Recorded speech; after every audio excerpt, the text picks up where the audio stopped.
Good morning. Welcome, everyone. Thank you for joining. We see that participant numbers are still increasing. Welcome. Great to have you all. Let's give it just a few more seconds for all of us to get settled, and we will get started. So, hello and welcome to our session today. My name is Ayako Ezaki and I will be moderating our session today. And this is part 2 of our 4-part webinar series focused on sustainable destination management delivered by the WeNaTour project, which we'll introduce you to in a short second. As we get settled, and before we get started, we have a question, a prompt to all of you who are joining, all of you who are listening or maybe watching the recording as we get started. Here's a question to keep in mind, maybe think about some ideas related to it now, and then maybe reflect on that afterwards, having learned from our webinar today. Maybe your views will change, maybe there'll be new ideas added to what you thought about now at the start of the session. So within the context of sustainable destination management, sustainable tourism in tourism destinations, this is what we are focusing on in general. But today, our focus specifically is thinking about socio-economic impacts. So what does it mean? What are some of the most important goals for destination management organizations, or DMOs, in ensuring tourism socio-economic sustainability? There might be some examples of what you already do within your destinations that you can think of. There might be some great ideas that you've encountered in your travels to other destinations. So please keep some of those in mind. And you can, if you would like to, you're welcome to use the chat in Zoom to share any ideas and examples that you think of. A reminder related to that chat and using the webinar platform today is please feel free to use the chat for sharing anything that you would like to with us and with the rest of the session. But also, please use Q&A within the Zoom program to share your questions. We will be monitoring those, and as much as time allows, we will cover maybe some of them during our live session. Today, we may not be able to cover all of your questions during the session, but we will make sure to capture all the questions that are posted and submitted today, and we will respond to all of them in writing in our follow-up. So please feel free to use the Q&A function today to share your questions. And this is our agenda for today. And we will also briefly introduce our presenters. We will start with a brief introduction to WeNaTour, our project. This is the context behind this webinar series. Our first presentation, number 1, will focus on providing an overview of tourism and socioeconomic sustainability. What does it mean in general? Our second presentation by Cristina, as you can see, from SanoTouring, which is one of the partners of WeNaTour, is going to explore what we can do to make tourism more inclusive. In the third part of our session today, we're going to look more specifically into different aspects of tourism socioeconomic impacts for destinations, thinking about how and what we measure as destinations. And following that, we will have a real-life destination example, a case study to learn from related to our theme today of socioeconomic sustainability. Daniele is going to share examples of the destination management organization Garda Trentino from northern Italy, So this would be a great opportunity for all of us to not just learn about ideas, theories, and concepts, but also a real life example. And towards the end of the session, as much time that we have remaining, this will be optional for anyone who is interested in staying on to ask more questions about WeNaTour, about our course, about anything we covered today. So we have at the end more time for covering your questions. With that, let me get started with our introduction. So what is WeNaTour? This is the project behind our webinar series. WeNaTour is a European project bringing together partners from across the region, from both industry and academic backgrounds, with the focus on building knowledge and skills for sustainability managers who will be powering the destinations of the future. And one key aspects of our projects is really focusing on knowledge sharing, as we're doing today, as we're doing through this webinar series. And also, this webinar series is part of a bigger course that's also being offered through WeNaTour, which is supported by these partners that you see also on the screen. And you can find out more information about our project, our partners, what some of the activities we've already covered in the projects on our website as well. And speaking of learning more, here are 2 specific calls to action for you if you're interested in learning more, specifically through participating in our online learning course. You can see the link here to sign up.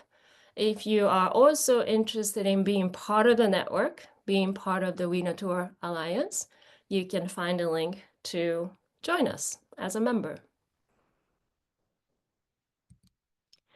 And as we've mentioned at the start, we encourage you to use these prompts to guide your learning processes. And this is for those of you who will be taking the WeNaTour online course, but it's also relevant, we think, to everyone who's joining this webinar today, or for those of you who are watching the recording also. This includes a few prompts to really help you think about and reflect on key topics that are related to sustainable destination management and socioeconomic impacts.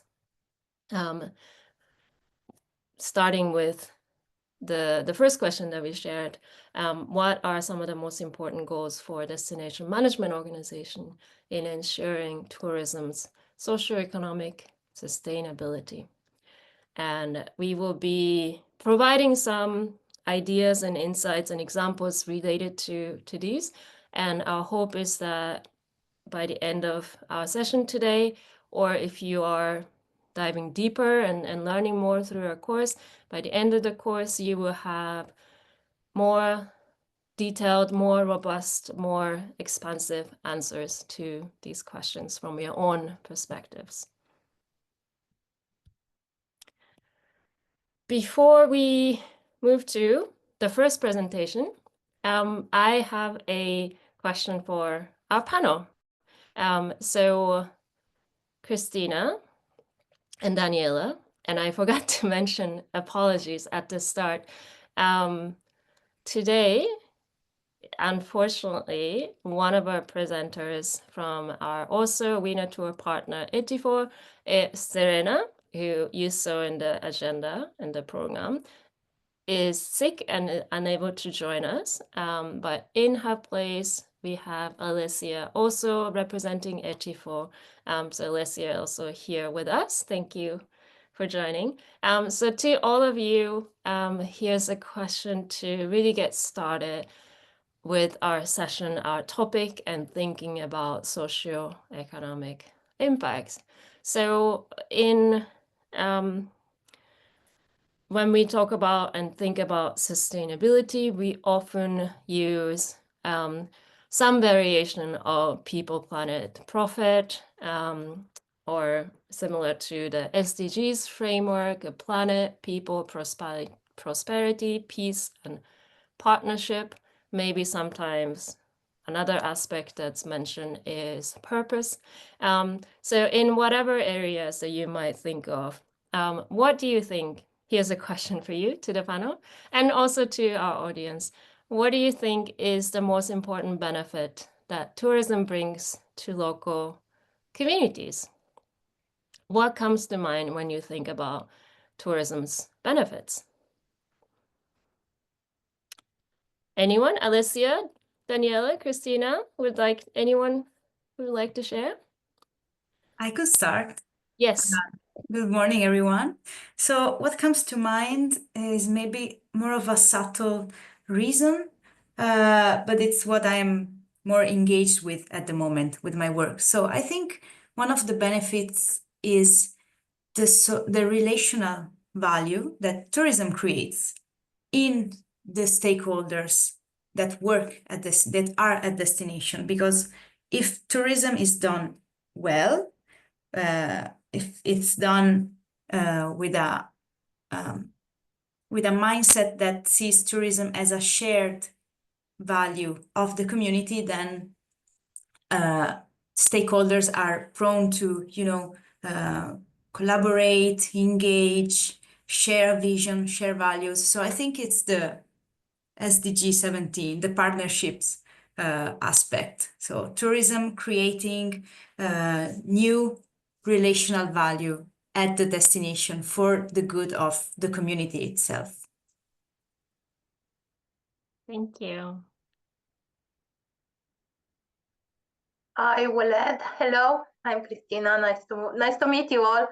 I will add to what Alessia said earlier, that partnerships are always a good thing and the right way to address the accessibility of a destination. And this is, let's say, my area of expertise about accessibility, inclusion, and barrier-free tourism. Partnerships with persons with disabilities and organizations of persons with disabilities between the stakeholders and these types of groups that are living in the destination or visiting a destination are always the right start to go towards building a barrier-free and balanced destination in terms of visitors and economic growth. And of course, the jobs. Thank you. I think this is a theme that will repeat throughout our discussions, partnerships, as a key part of the solutions that we have as destinations and tourism organizations in implementing a lot of these sustainable management actions that we want to work on. So that's a great point. We also see some great ideas and examples in the chat here as well. I think a key part of what tourism brings to local communities can also be opportunities for intercultural exchange, interaction with visitors.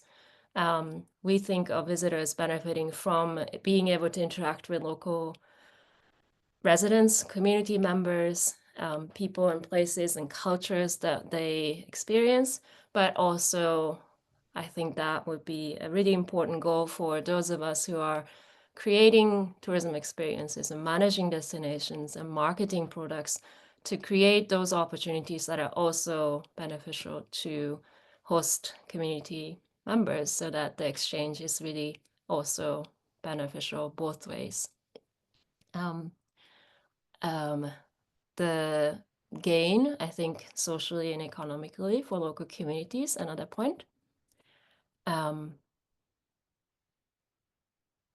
Daniele, would you like to also comment? Do you any idea you want to share? Yes, good morning to everyone. I am Daniele Tonelli, Destination Manager for Garda Trentino, a DMO in Northern Italy. And as a destination board, we are now moving towards a more integrated system. So we are just understanding, we started like 4 or 5 years ago, that tourism is not only something that you do for the guests that are staying in your area.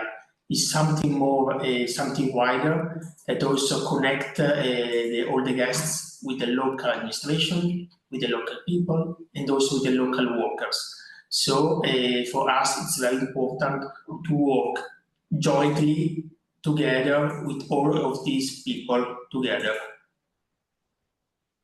And we are now, for this reason, developing a lot of different projects and activities to move toward a better future together with all these people. Thank you. Thank you for sharing. And we really look forward to hearing more about your work, to your destination as well. So thank you everyone for sharing. Let's keep all of these points in mind for us and also for our participants today as we move forward with our presentation. We're going to be covering some background, additional examples, new insights related to areas I think that are relevant to all of these points that have been raised. So in this part of the presentation, we are going to be talking about an overview of socioeconomic sustainability in tourism. What does it mean for us in tourism, our destinations and tourism organizations to work towards becoming more sustainable in specifically focused on the socioeconomic sphere?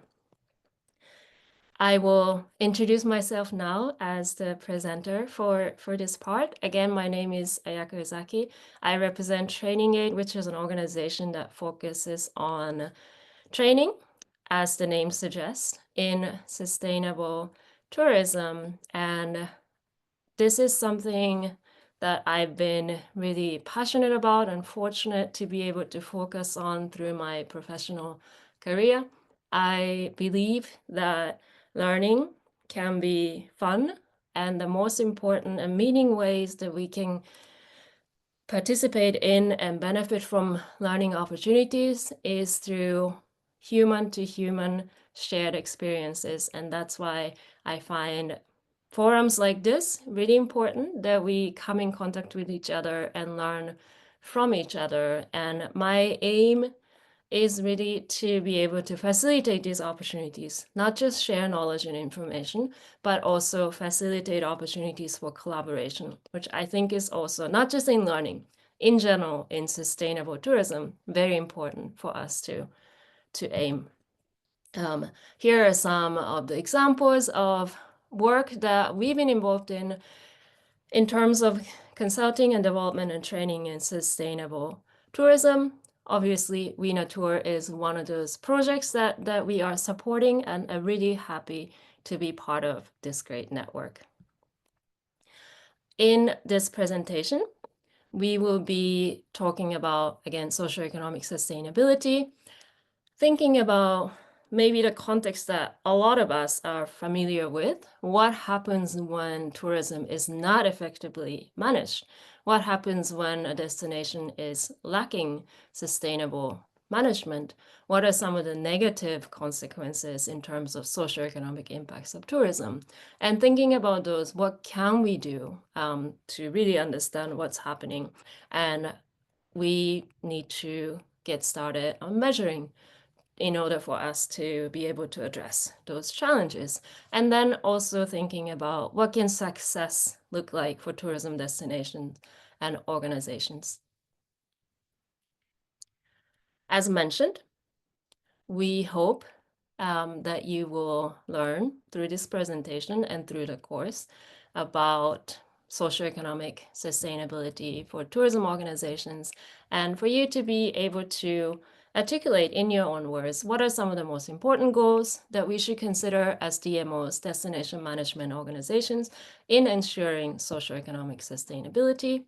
The second point is also addressing what can we do to ensure that tourism is, and this quote comes from the UN Tourism Global Code of Ethics, a beneficial activity for host countries and communities. So it's not only looking at the benefits of tourism for travelers, which we all know personally as travelers, how beneficial travel is, but can travel also be a beneficial activities for host countries and communities, people who live in places that we visit? And that's, of course, the aim of achieving socioeconomic sustainability. When we think about the benefits of tourism, I think for many of us, we think about economic benefits.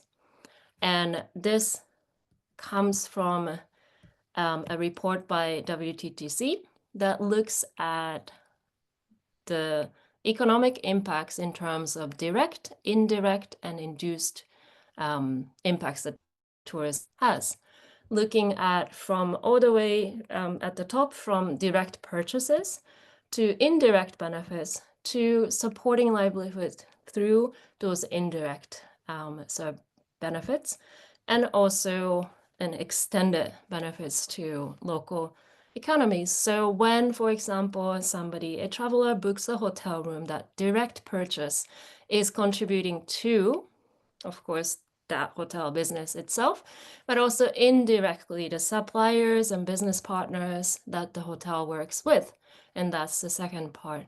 And by extension, the economic contribution of that traveler's booking supports the people who are employed by those businesses, the suppliers, the business partners, and so on, which then leads to supporting the local economy in the region.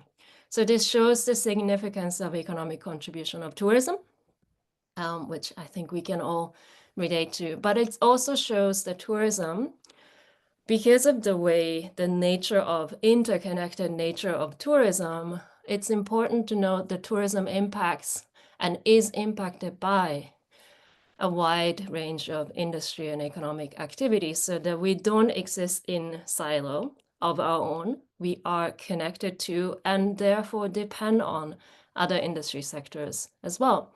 And therefore, coming back to our keyword partnership, sustainable tourism requires collaboration across sectors and among all stakeholders, not just those that are directly related to tourism. And we often hear this statistic, 10% of all jobs around the world. This also considers all of the different layers of tourism's benefits, but really broadly speaking, this is the number that's often cited in terms of tourism's impacts on job creation, right? 10% of all jobs, including its direct, indirect, and induced impact. So it's not that 10% of all jobs around the world are directly working in tourism, but jobs that are created and jobs that benefit from tourism because of the economic contribution of our sector. And really looking at the European specific context as well, some of the largest economies in the European Union also has a significant portion of the economies being supported by tourism, as you can see in the chart as well. And the indirect benefits, such as investment in infrastructure and cultural preservation of tourism, are also a key part of supporting socioeconomic sustainability in these places.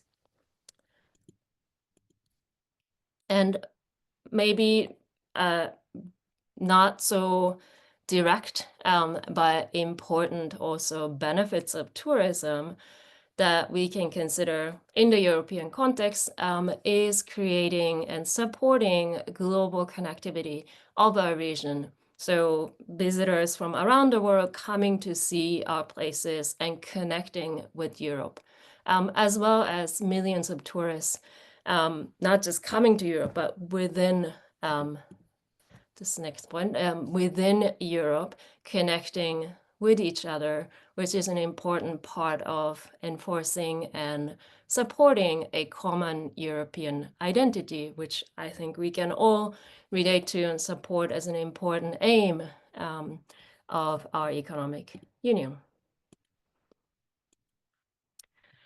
So considering all of what has been presented, everything sounds great. So tourism, when we think about tourism and tourism's impact, socio-economic sustainability, all of these are just positives, right?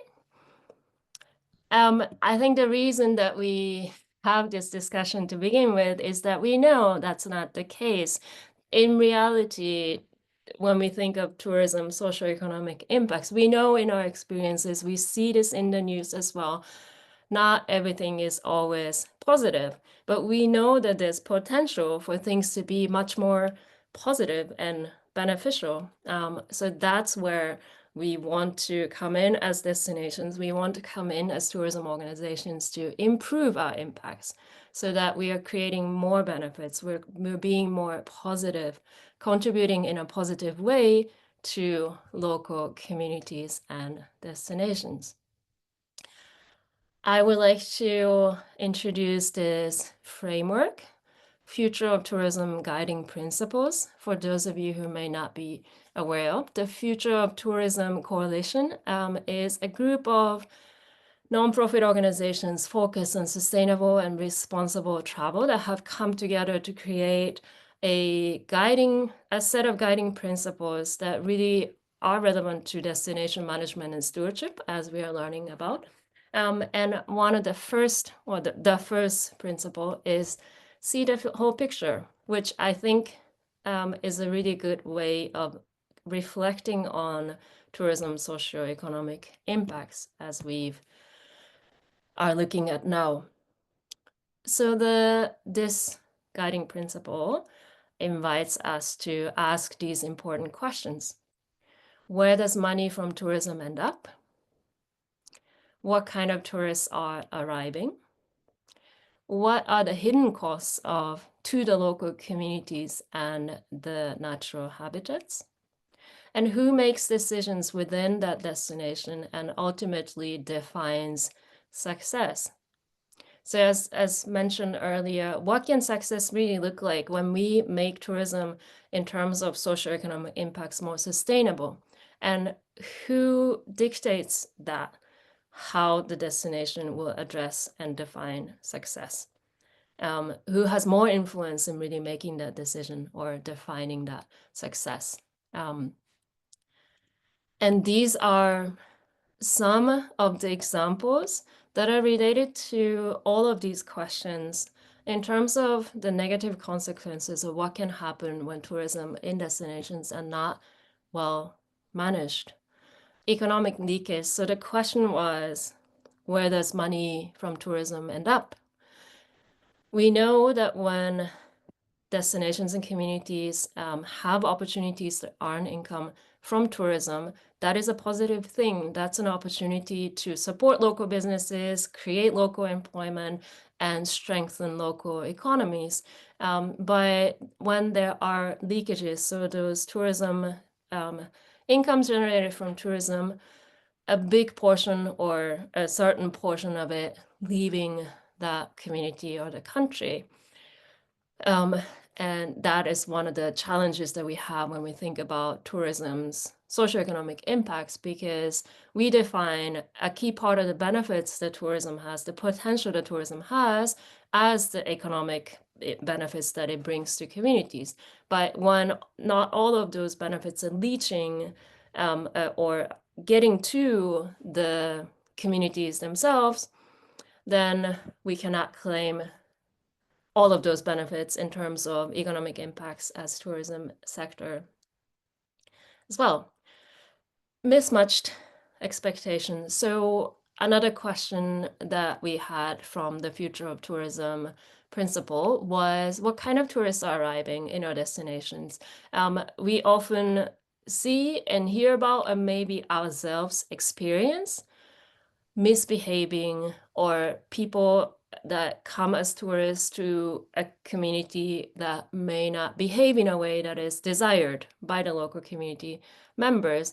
Maybe the visitors have different expectations in terms of what kind of activities they want to partake in, and they may not have the right understanding of what the expectation might be from local communities. So these are also challenges that we see. Another question was related to the hidden cost to the local communities.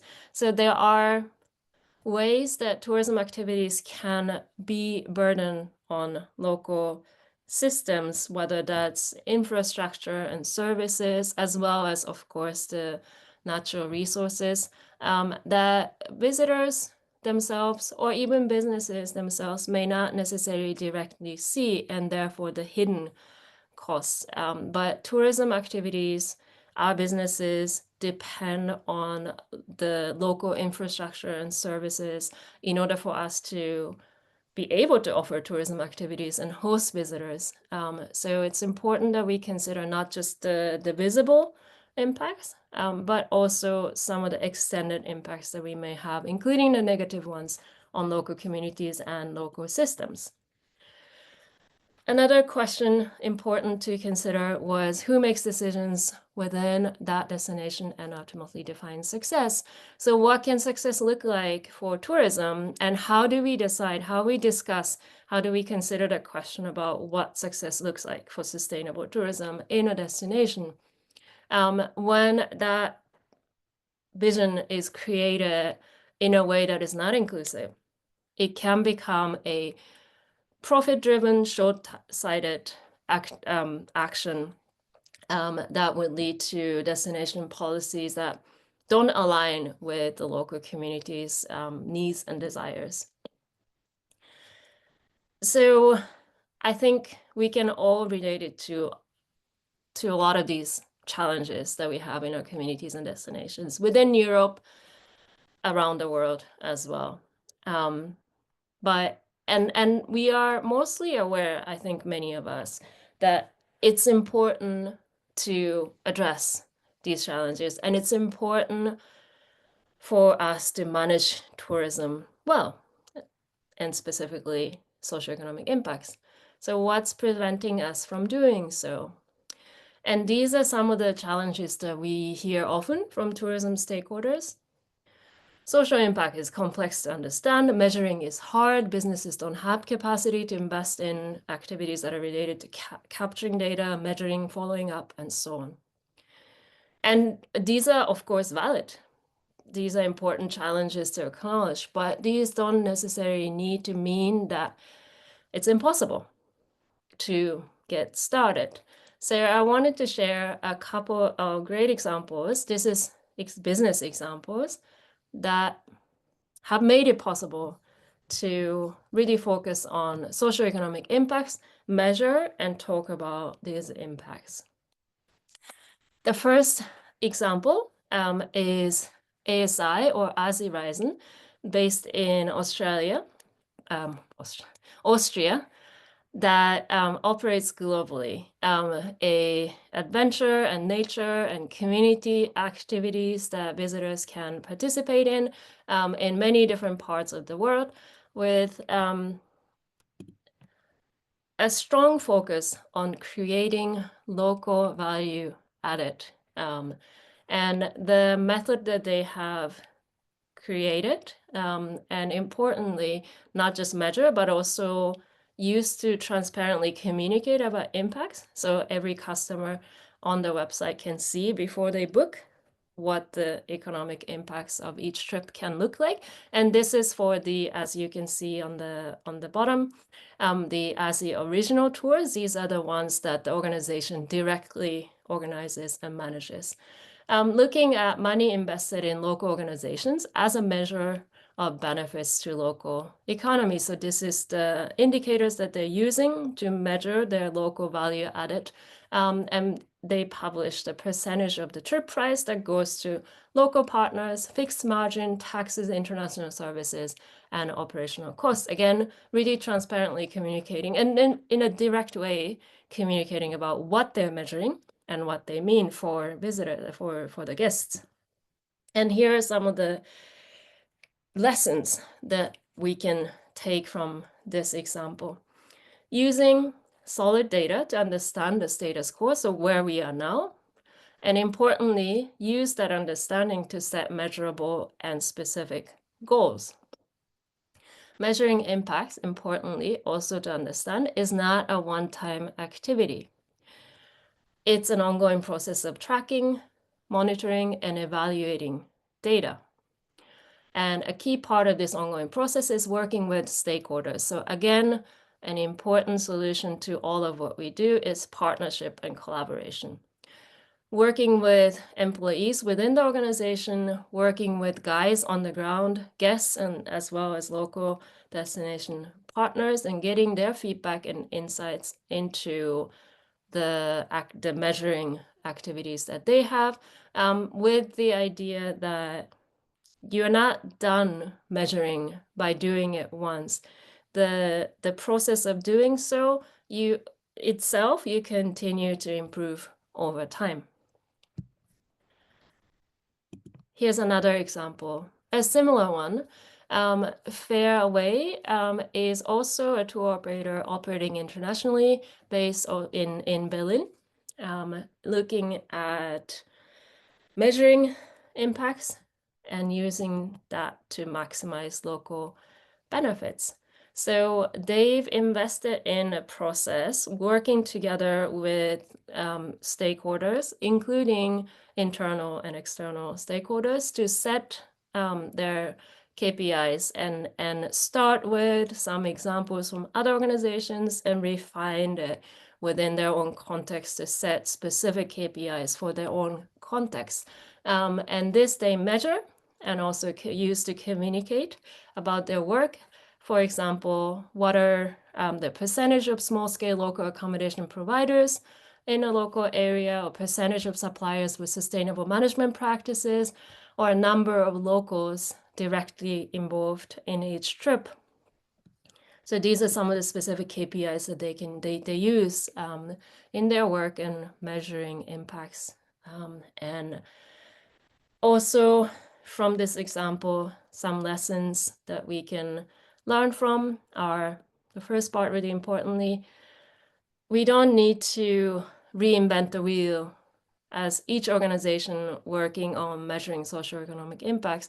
There are, as we've seen, existing examples and case studies that we can look at and learn from. And in the case of Fairway, importantly, also they've reached out to their network of different organizations involved in sustainable and responsible travel to refine their process of setting KPIs. And this is something that we can all do instead of trying to come up with everything from scratch ourselves.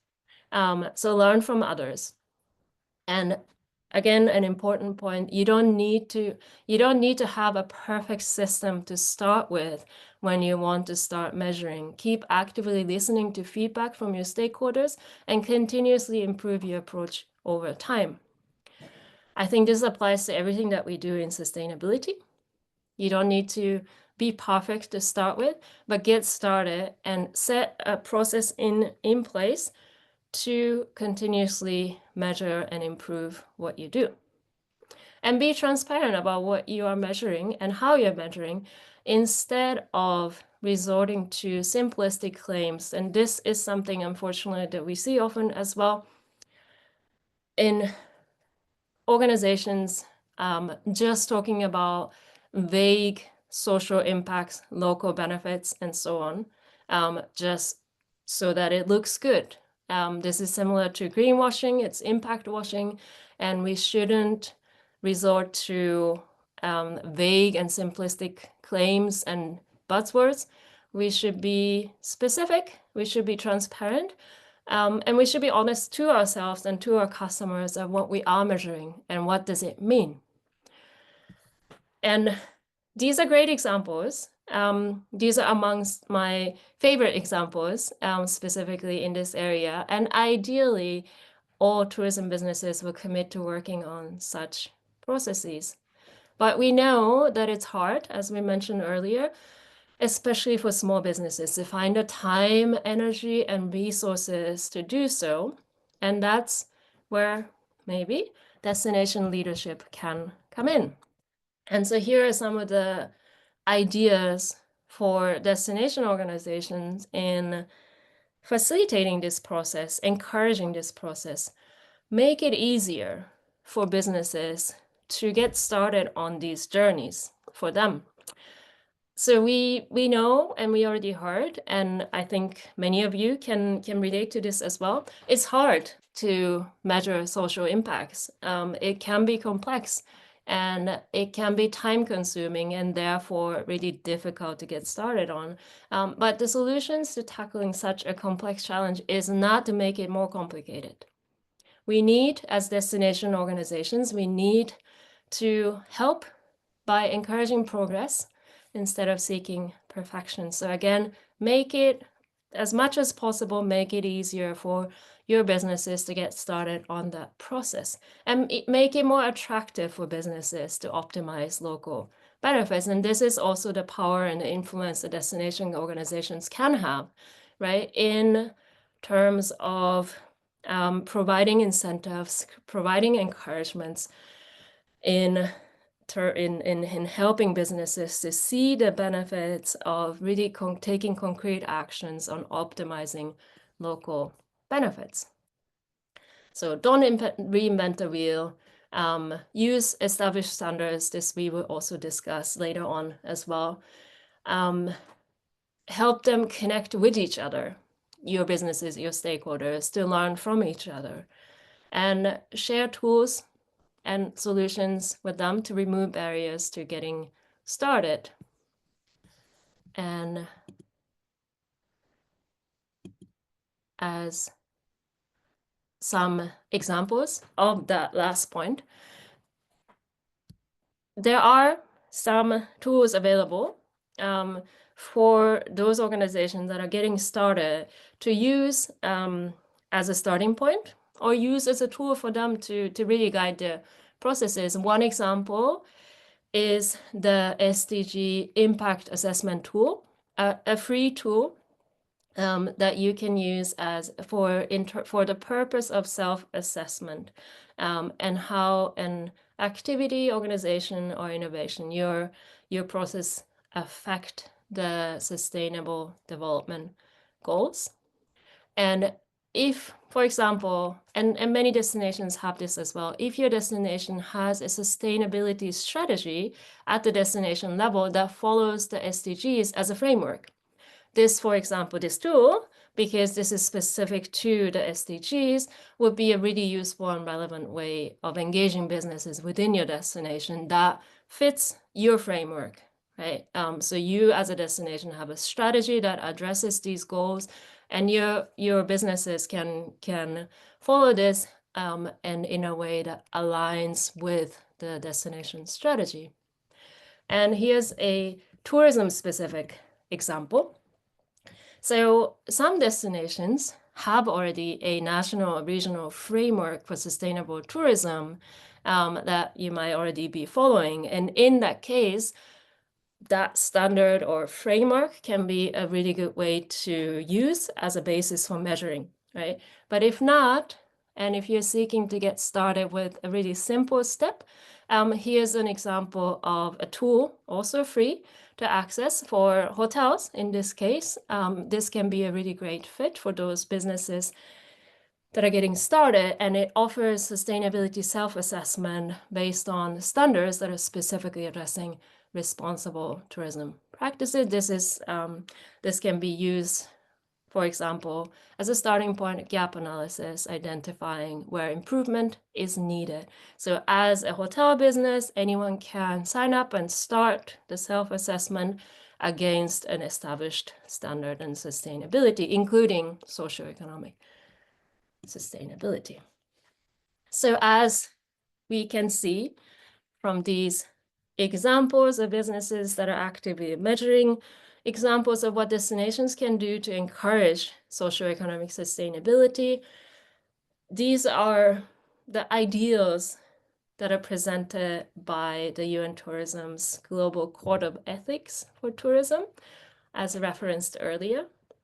Tourism, when managed well, can look like this. This can be a vision for success where local populations share equitably in the economic, social, and cultural benefits. Tourism helps raise the standard of living for the populations of the regions visited. Tourism businesses are integrated in the local economic and social fabric through local workforce. Tourism provides unique opportunities for development in vulnerable communities with declining traditional economic activities. And this is something to keep in mind, food for thought, and also continue asking questions related to this theme. Securing the future of tourism requires investing in the long-term health and vitality of all the different elements that comprise the destination as a whole. And that's why the first principle on Future of Tourism Coalition was seeing the whole picture, not just one-sided perspective. With that, I thank you for following this presentation and getting started on learning about socioeconomic sustainability in tourism.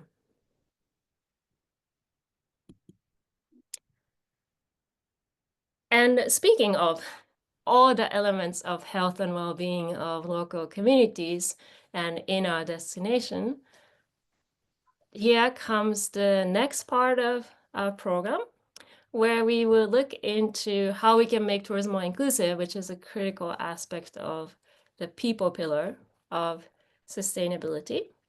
And at this point, unless anybody has any comments, questions to address, we will move forward to our next part, and I'll hand it over to Cristina. Thank you, Ayako. Thank you, everyone, for joining us. I will share my screen.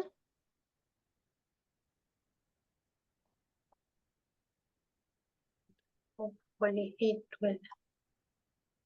Is everything okay? Everyone can see it? Yes. Great, thank you. Hello again. I am Cristina, and I would like to talk to you and with you about the tourism that should become more inclusive. I will start by presenting myself as a white woman in her 50s. I have medium dark hair. I wear glasses. I wear a gray dress and green and yellow colored scarf. I started by being a management consultant and a tourism specialist, and now I am deeply involved in accessibility and accessible tourism for more than 10 years. I founded at the end of 2014 Accessible Romania by SanoTouring, which is a Romanian tour operator providing specialized accessible tourism services in Romania, and not only, because we are part of international networks such as INAT, the European Network for Accessible Tourism. I am also involved as a founding member and board member of CED Romania Association, is a non-profit where we are working together and for persons with disabilities in finding and delivering products and services supporting accessibility to culture and tourism in special, but also into actions and partnerships with local companies in promoting inclusion and communication between the large groups of persons with disabilities and the other the persons with disabilities.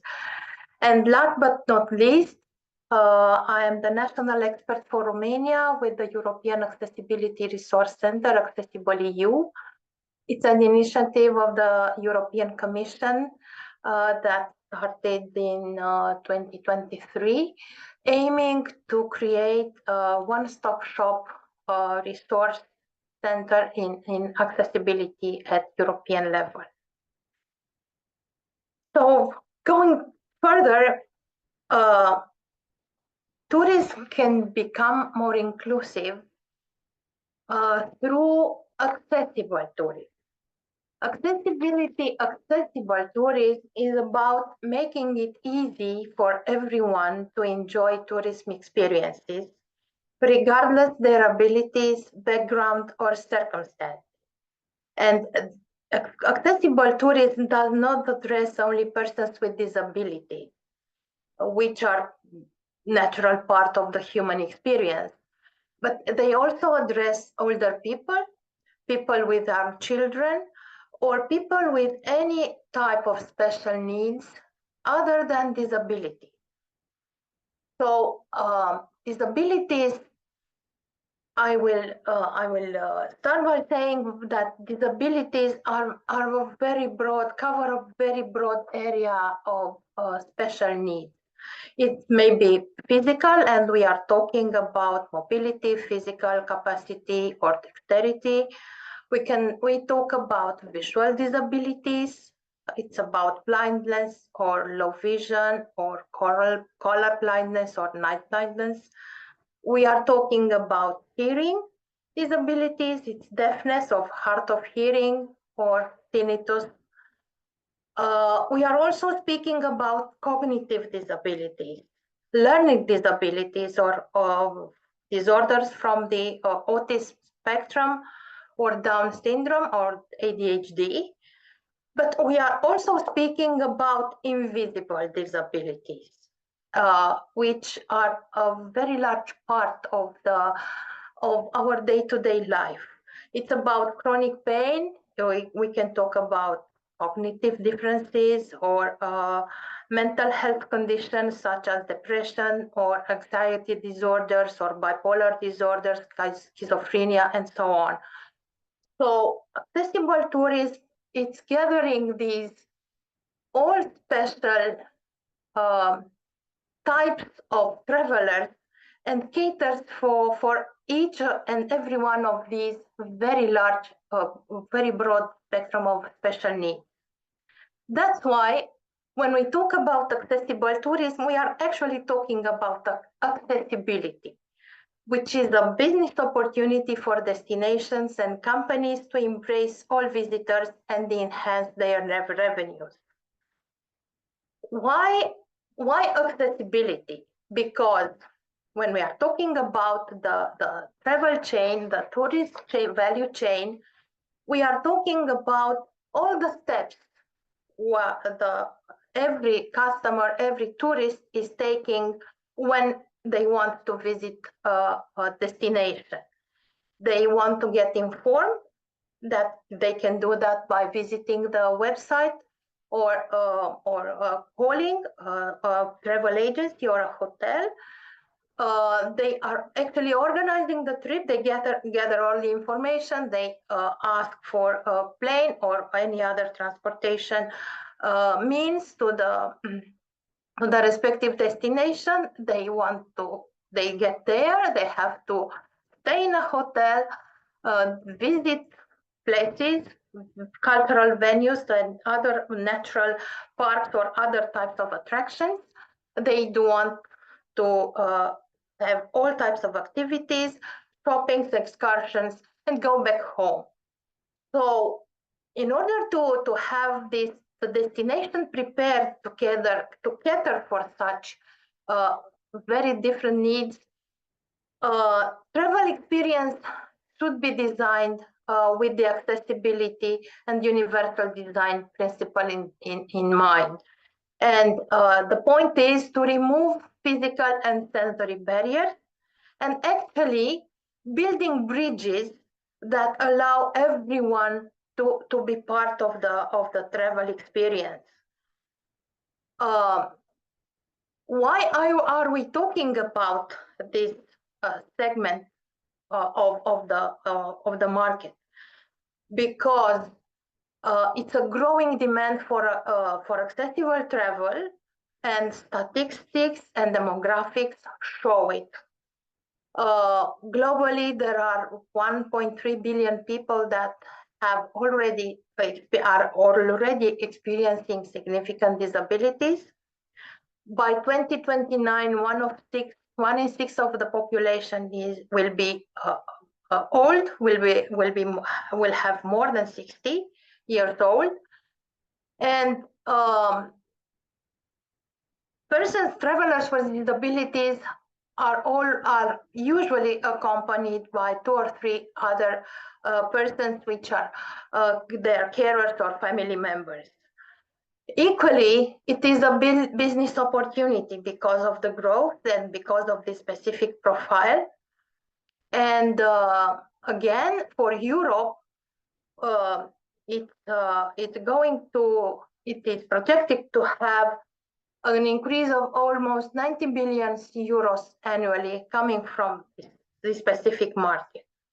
So accessibility is the key for providing accessible tourism.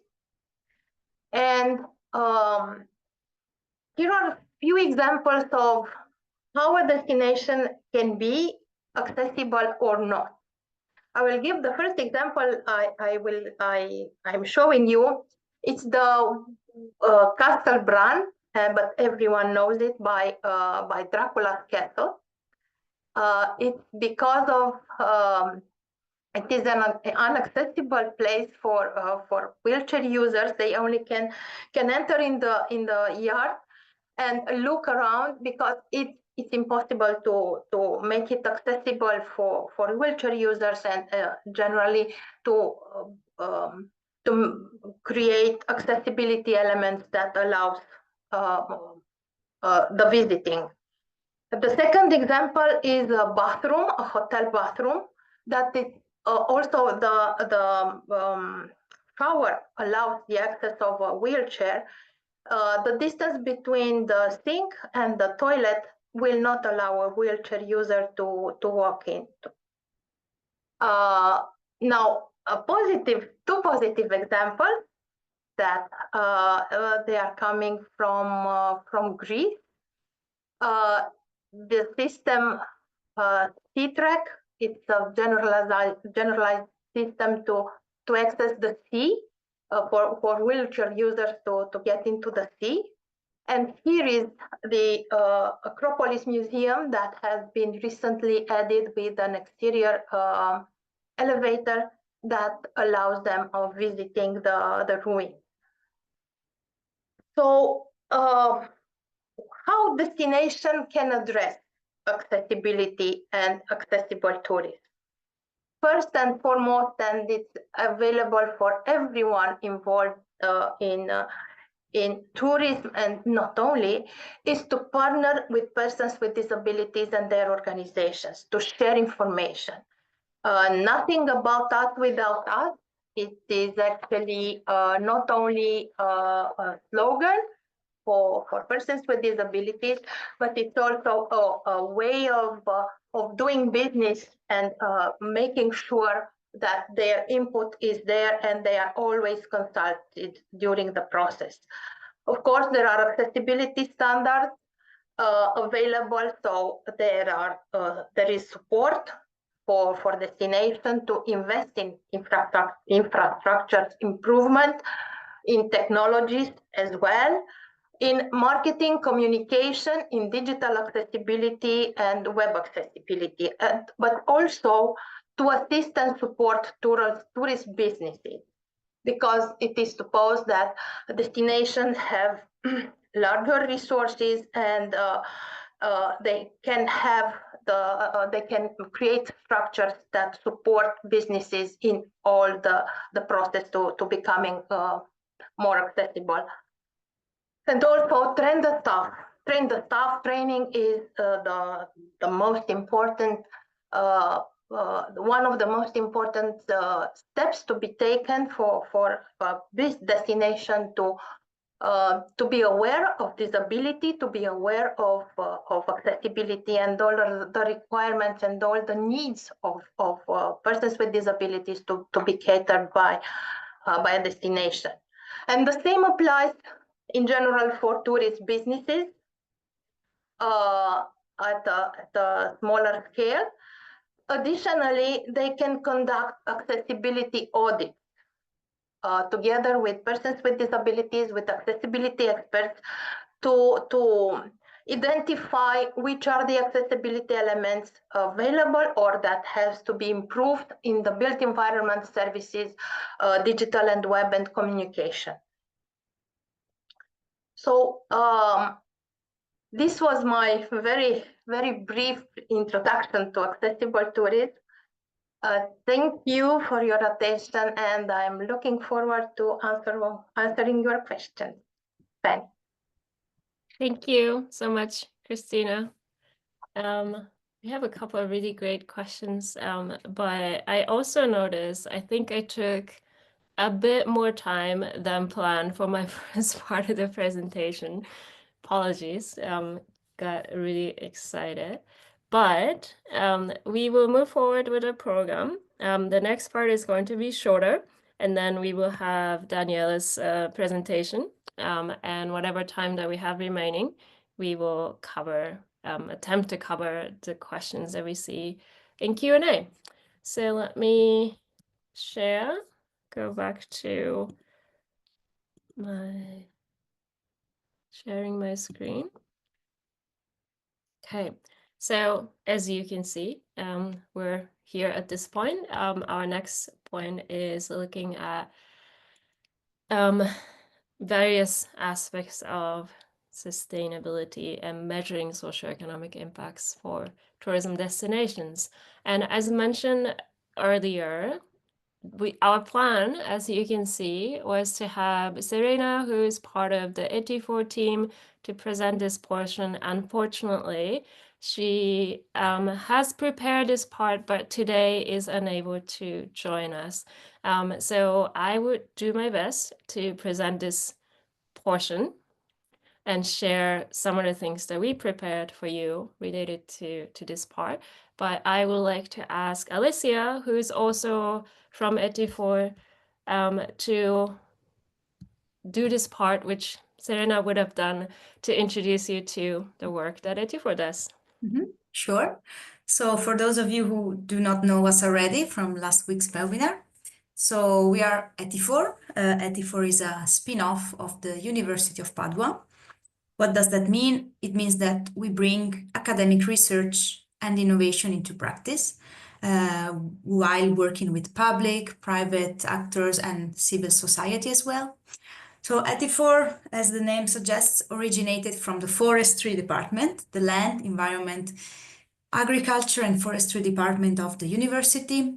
But now it does not only deal with forestry topics, but with a variety of topics, such as, of course, forest management, supply chains, nature governance, and also tourism, of course, and nature positive solutions for enterprises. And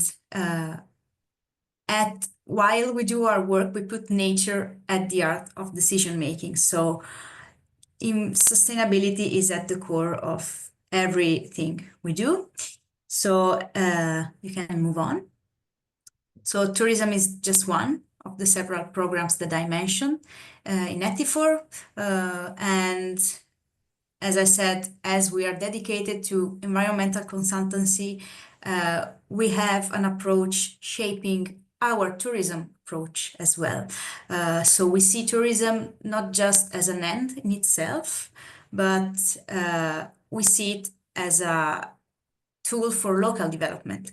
So here are some of the projects and destinations and brands we have worked with or we are working with. I am sure you know some of them, you recognize them. So we work on three main topics, let's say. So first is destination management. It means we have destination organize themselves. We guide them towards good management and solid governance. It's a long work, it's a constant work, it's a challenging work. And because it deals with many different, places, every place, every destination is unique. And so the approach and the outcomes will be unique as well. We also guide destination towards obtaining the GSTC certification, mainly GSTC D, so the standard for destinations.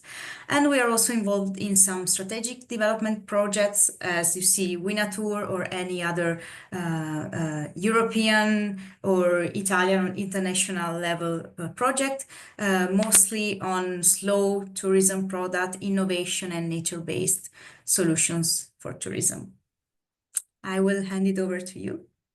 Thank you, Alicia, for your help. And good that you mentioned the GSTC and the destination standard, because that is one of the things that's going to be referenced in this part of the presentation as well.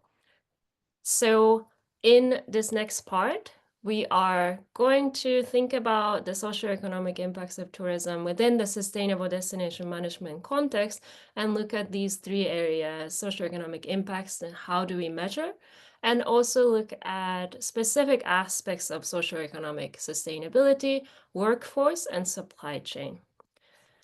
The first part, to start thinking about measuring socioeconomic impacts of tourism. So it may already be clear, but why should we measure? Measuring impact is importantly about gathering and tracking data, but it's also about what we do with the data that we collect. And an important part of a destination's responsibility is also, as you can see, demonstrate accountability to communicate about what we measure.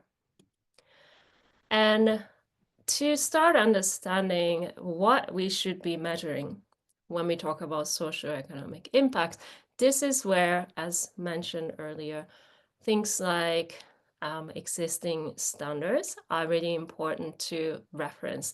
And here we will introduce you to the GSTC destination standards. So this is for destination organizations.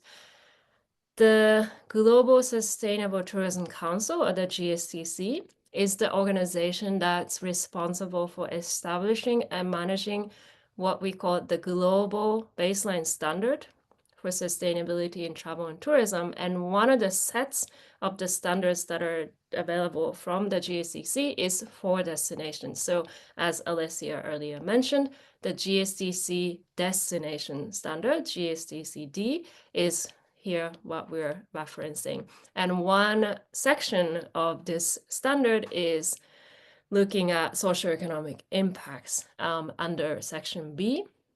And you can see some specifications within the standard in terms of what to measure. We're going to reference different aspects of this.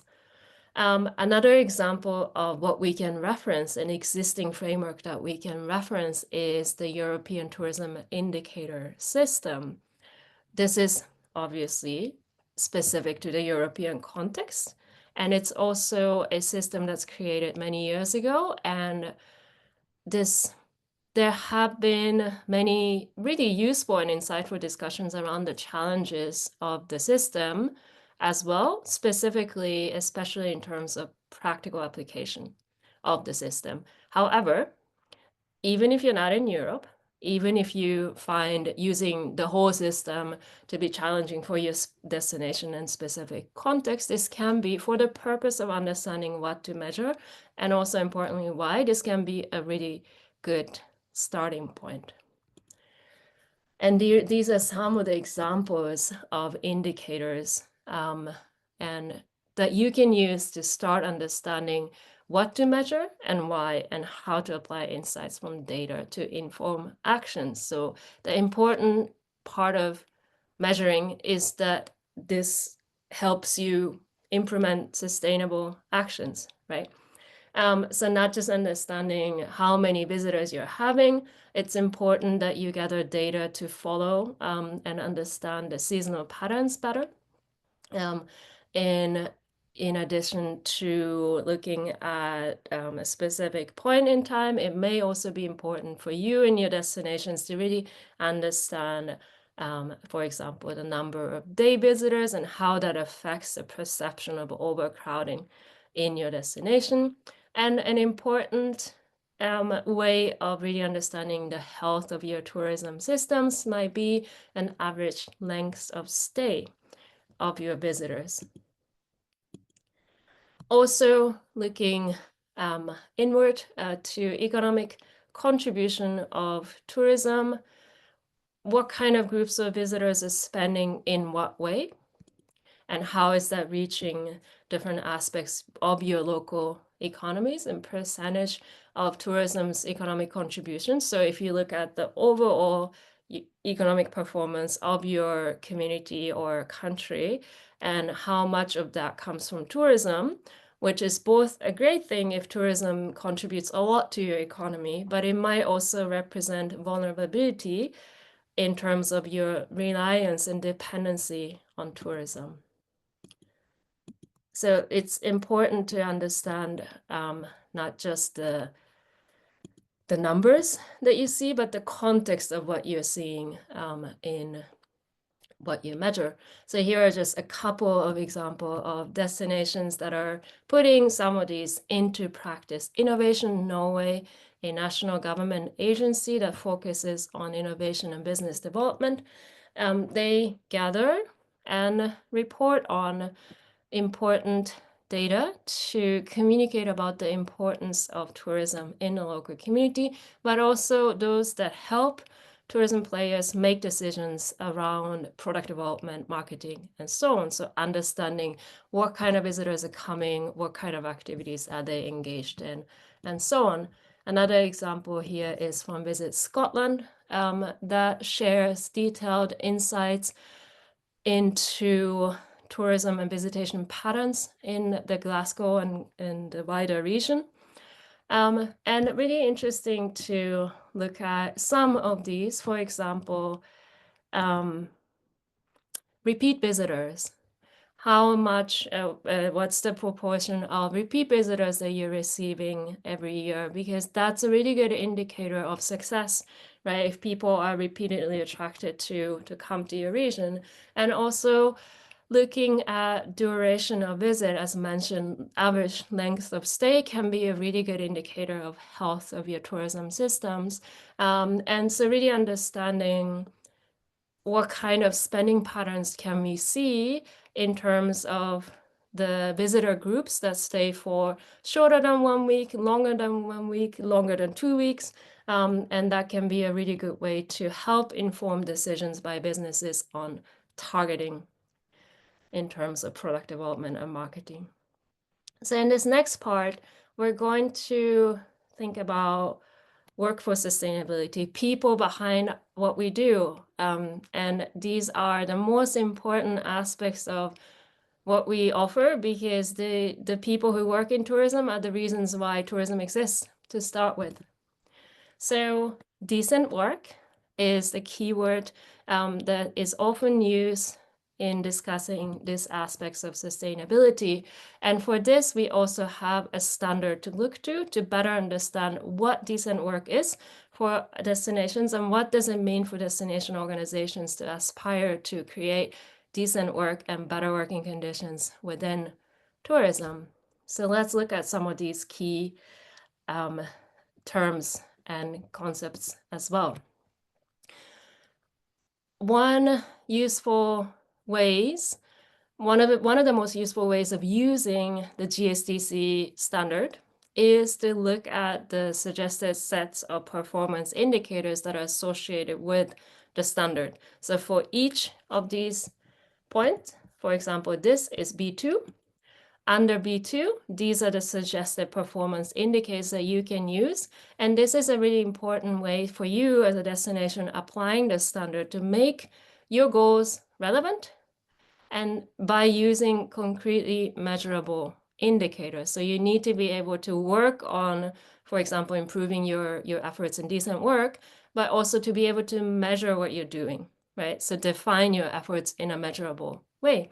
And these are some of the good examples of how you can, what you can measure when you're doing so. Also, from the ETIS, European Tourism Indicator System, some examples of what you can look for in terms of measuring impacts in this area. So how many of your tourism workers are directly employed in tourism, and how much value does tourism create in terms of employment generation and job creation? And how much of tourism jobs in your destinations are influenced by seasonal variation? This is an important challenge facing all destinations, seasonal fluctuations in economic activities, and how are we addressing this challenge? By creating year-round opportunities for tourism jobs.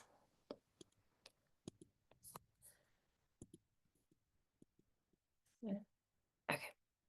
Another aspect of what was mentioned in the standard, in terms of decent work, was a safe and secure working environment.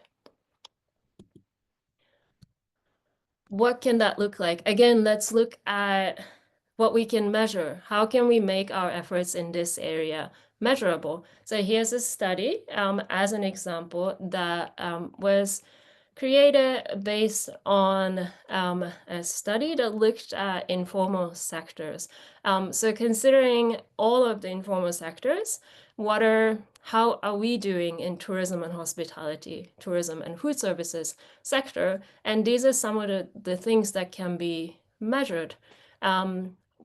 What kind of jobs do we offer in our sectors? Are there a lot of prospects for career development and professional growth? How intense is the work? What's the quality of work during the hours that they have, and how strenuous are these work hours that they have? And a bigger picture, guidelines and frameworks do exist for us to reference and to use. This, for example, is specifically also addressing social responsibility in tourism by International Labour Office.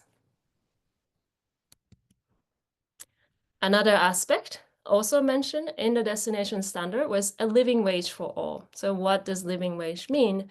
Living wage is not minimum wage. It's not the same as the minimum wage. And real living wage, which may differ, the official definition of the national living wage, which may be important depending on your context and your country to look at. Here's an example from a UK-based organization, Living Wage Foundation, that really specifies what they use to measure the real living wage. For example, in the capital city, the real living wage, because of the cost of living, that's different. The standard is different from other parts of the country, may be higher. So this is one example of an organization that works actively to promote this voluntary participation by businesses and committing to paying a living wage, ideally a real living wage that reflects the standard of living in the places that their employers are. And here are also from Canada and also from the US, couple of other examples of organization. These are not tourism specific, but within their frameworks and programs, you can also find tourism and hospitality related companies and organizations that are engaged in these efforts as well. So let's look at, in our third part, supply chain sustainability. This is one of the most important opportunities that we have in tourism to spread the wealth, spread the economic benefits that we bring to destinations through our collaboration with local partners, businesses, and entrepreneurs. And we can see different opportunities that we can create by directly supporting or maybe helping through knowledge, skills, and tools, and local businesses to improve their market access opportunities.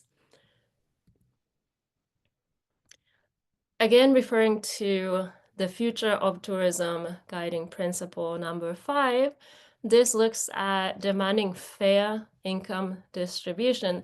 These are a few more specifics in terms of what do destinations look to when we think about supporting and creating and strengthening local supply chains. So from preventing leakage to really looking at how the benefits are distributed so that a lot of income from avoiding situations where maybe a lot of tourism income goes to a small group of people within the destination and the rest don't see a lot of the benefits, and so on, economic exclusions within. And also importantly, solutions that really promote linkages, right, with local providers and tourism organizations to create greater market access. Here are just a few of destination examples from different parts of Europe that really looks at how you can create local identity to promote and also strengthen a market for locally created goods and services. And what are some of the ways that destination organizations can facilitate that process by creating linkages between tourism players and local suppliers. We encourage you to look at these and learn from these examples at your own time, as all of the links will be available. But I'll go to some of these key points as takeaways and important lessons from these parts of our presentations today. So importantly, we need to start measuring, not just using assumptions in terms of tourism and economic impacts. We need to be using meaningful indicators of success to make sure that our goals are measurable. And that can help us guide policy and investment decisions in a more responsible way that aligns with local ambitions and desires.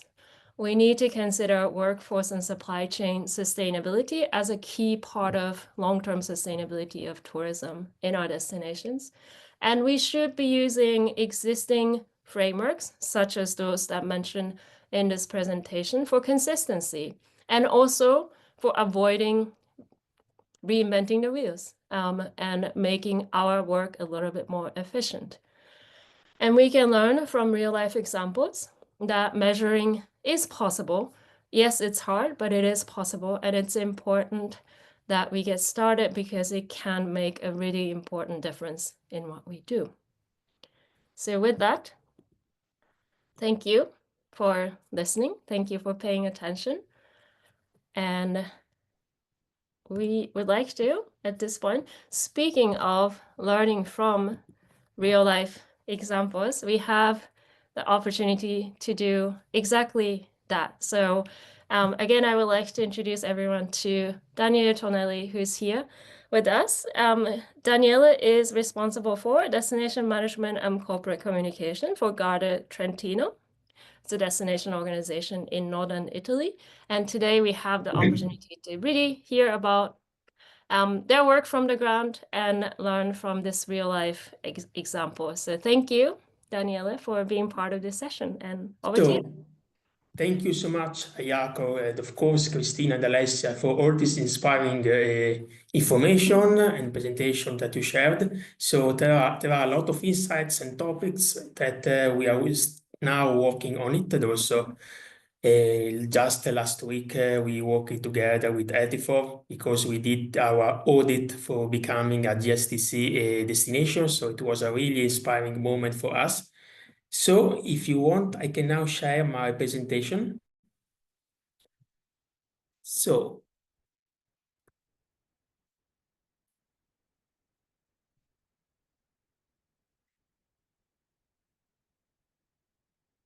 you can see it.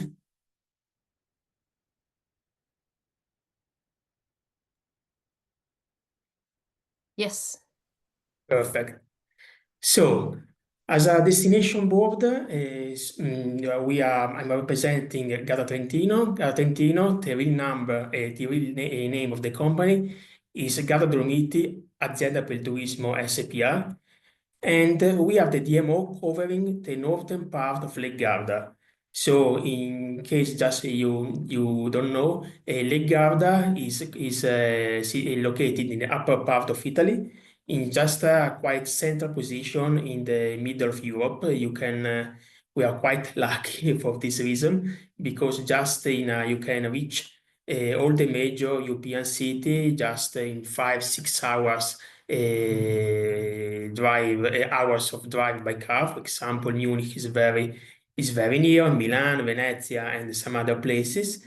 And as a destination, we really like to present ourselves like the sweet sea of the Alps. So because we are covering the northern part of the Garda, so the environment, the temperature in the northern part is also quite Mediterranean. So we are in Italy, of course. But our territory is really unique because we are going like from 65 meters just above the sea level, the southernmost part, and we can reach up to the mountains, the Dolomites, to something more than 3,000 meters above the sea level. So this is a very unique territory with a lot of different features and a lot of different microclimates. So you can really, when you're coming our destination, enjoy a lot of different experiences. But it's important to give you some insights about how many people there are in our destination. So now, at the moment, we are the biggest destination management organization in Trentino. So we have people coming from more than 1,000 countries in the world. So we have like more than 4 million overnight stays. So it's quite a huge number if you consider that our area has only 70,000 inhabitants. So just a regular number of people living in our area. And we are lucky because our destination is the most internationalized in the Alps. So we have people coming, as I've said before, from all over the world, and mainly from Germany. As you can see, more than 40% are coming from Germany, Italy, and then in growing numbers from places like Poland, Czech Republic, Austria, and so on. And we are seeing these years, the most recent years, also people coming from very outside Italy, so also from USA, Canada, Australia, the other countries, and so on. So for this reason, if a market for some different specific external causes is experiencing a massive drops, we have some others market that can help us to maintain the same number of people coming yearly. We did a lot of research about our guests, of course, and they are choosing us especially for 3 main reasons. The location, because the lake is always fascinating, especially for German people, and also for the Italian ones. For the reason that here you can really enjoy an Italian lifestyle surrounded by the mountain. So the classical idea of Italia, pizza, and vino. So you can really enjoy it but in our way. And of course, this is really an outdoor sports arena where you can practice almost all the different outdoor activities all year long. So from bike to climbing to sailing and many more. Of course, in the last years, we did a lot of research about our guests and also about discovering from which places they are coming and how many days they are staying and so on. But the most important for us is now, since we are changing approach, now we are just not only promoting our area, we are just managing our area. For us, it's really important to understand which is, the economic and also which are in general, the impact of tourism in our area. So this is just a simple element, a simple data.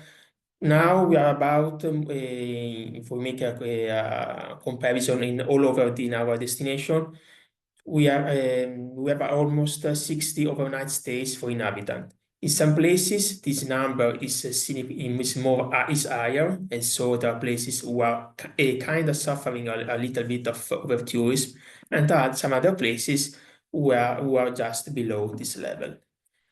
And so we know tourism, as also as Ayako said, and also Cristina and Alessia, has many different impacts. The economical one, the social-cultural, and also some impacts on our environment.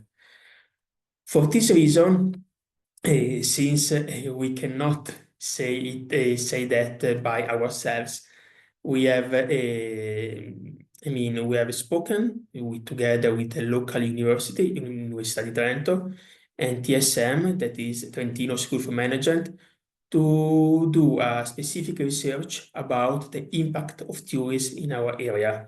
And we call it perché turismo. So why tourism? Is just to understand which are in effect how the tourism is impacting our destination.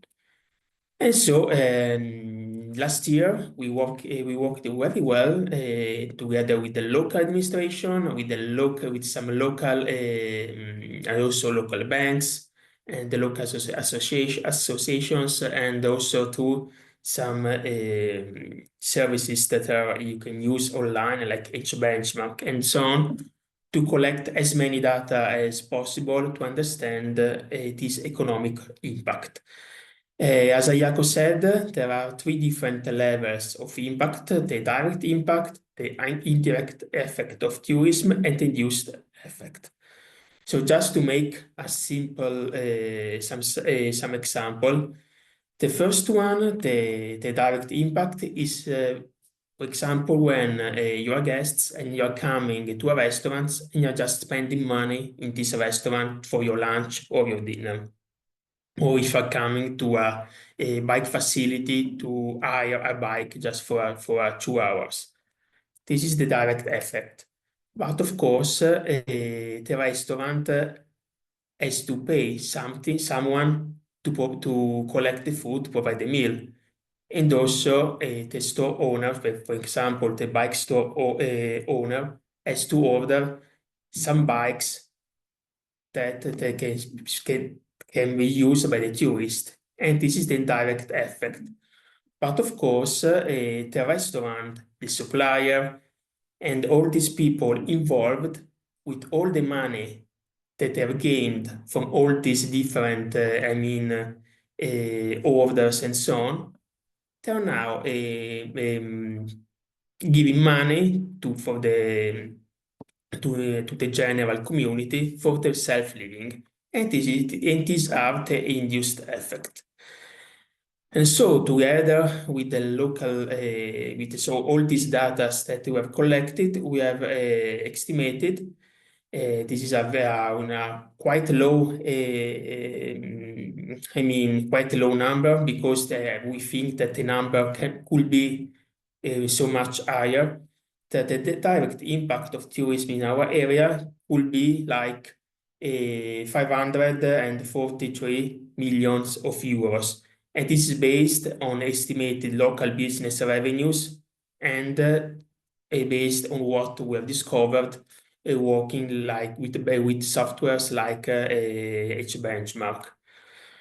Just to make, just to split in which ways all this money are spent, we estimated that like 64% are spent in accommodation and catering inside our accommodation, 17% in food and beverage, 6% in transportation, not only inside the destination, but also to reach destination, for example, taxi drivers and so on.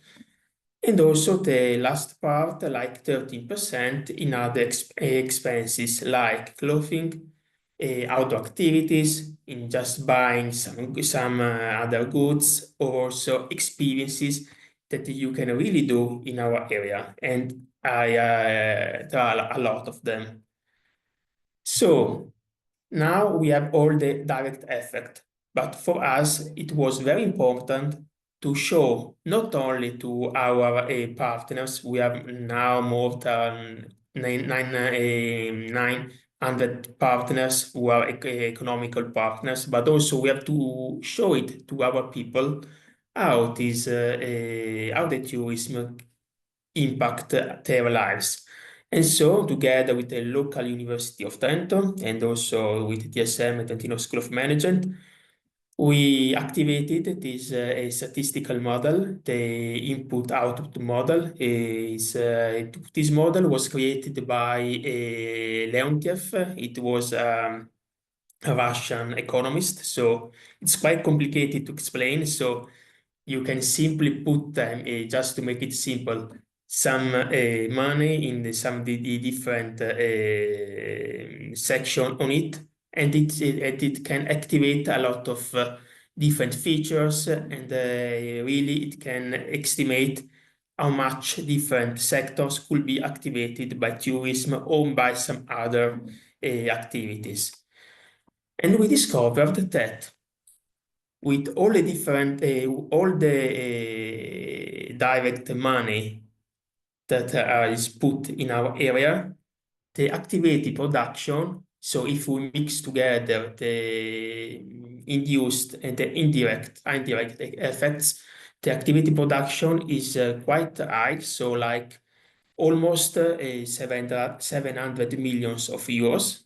So, and for us, it was really important to make a comparison between the previous years. For example, you can really see that in 2020, of course, we saw massive drops of the revenues. So of course, everything was closed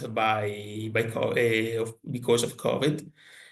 And also, this has a very massive impact on our workforce. So if you make together the direct and indirect effects and so on of tourism, now in our area there are almost 70,000 people who are living.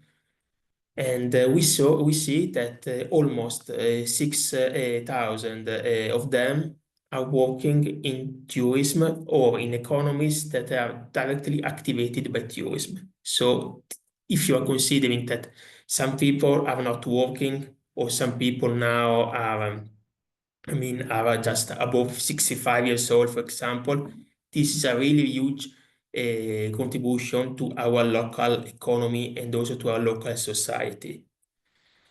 We just decided also to explain that in a very simple way to our people, to our local person, just to show with this production multiplier.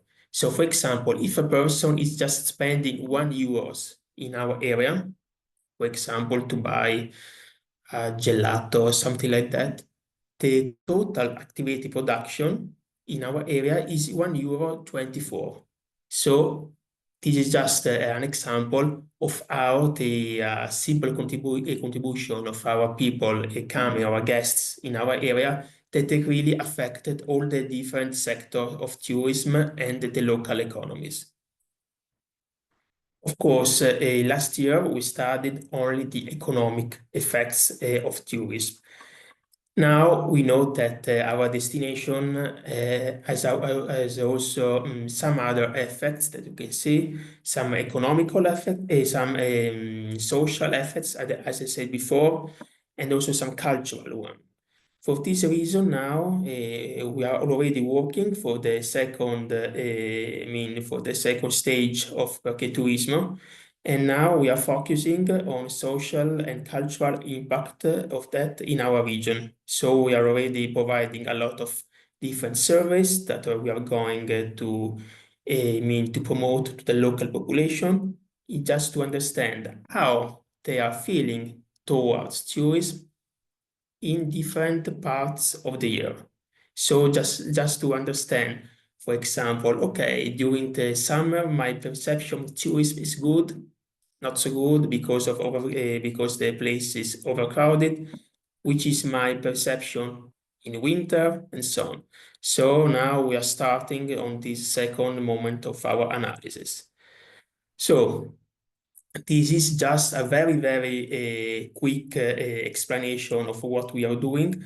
Of course, there are a lot of other information that we can share. We can share a lot of information about our guests, so for which places are they staying, so also some other demographic information and so on. And feel free really to ask and also to send me some email also in the next days, and I will try to answer to all of you as soon as possible. So thank you so much. Thank you, Daniele.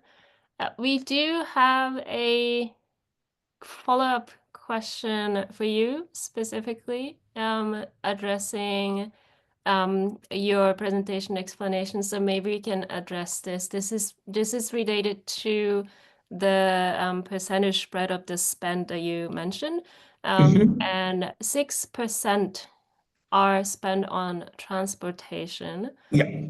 Is there a reason for that? I guess is that a small percentage as you consider? Should it be more? Because transportation is an important part of mobility, is an important part of.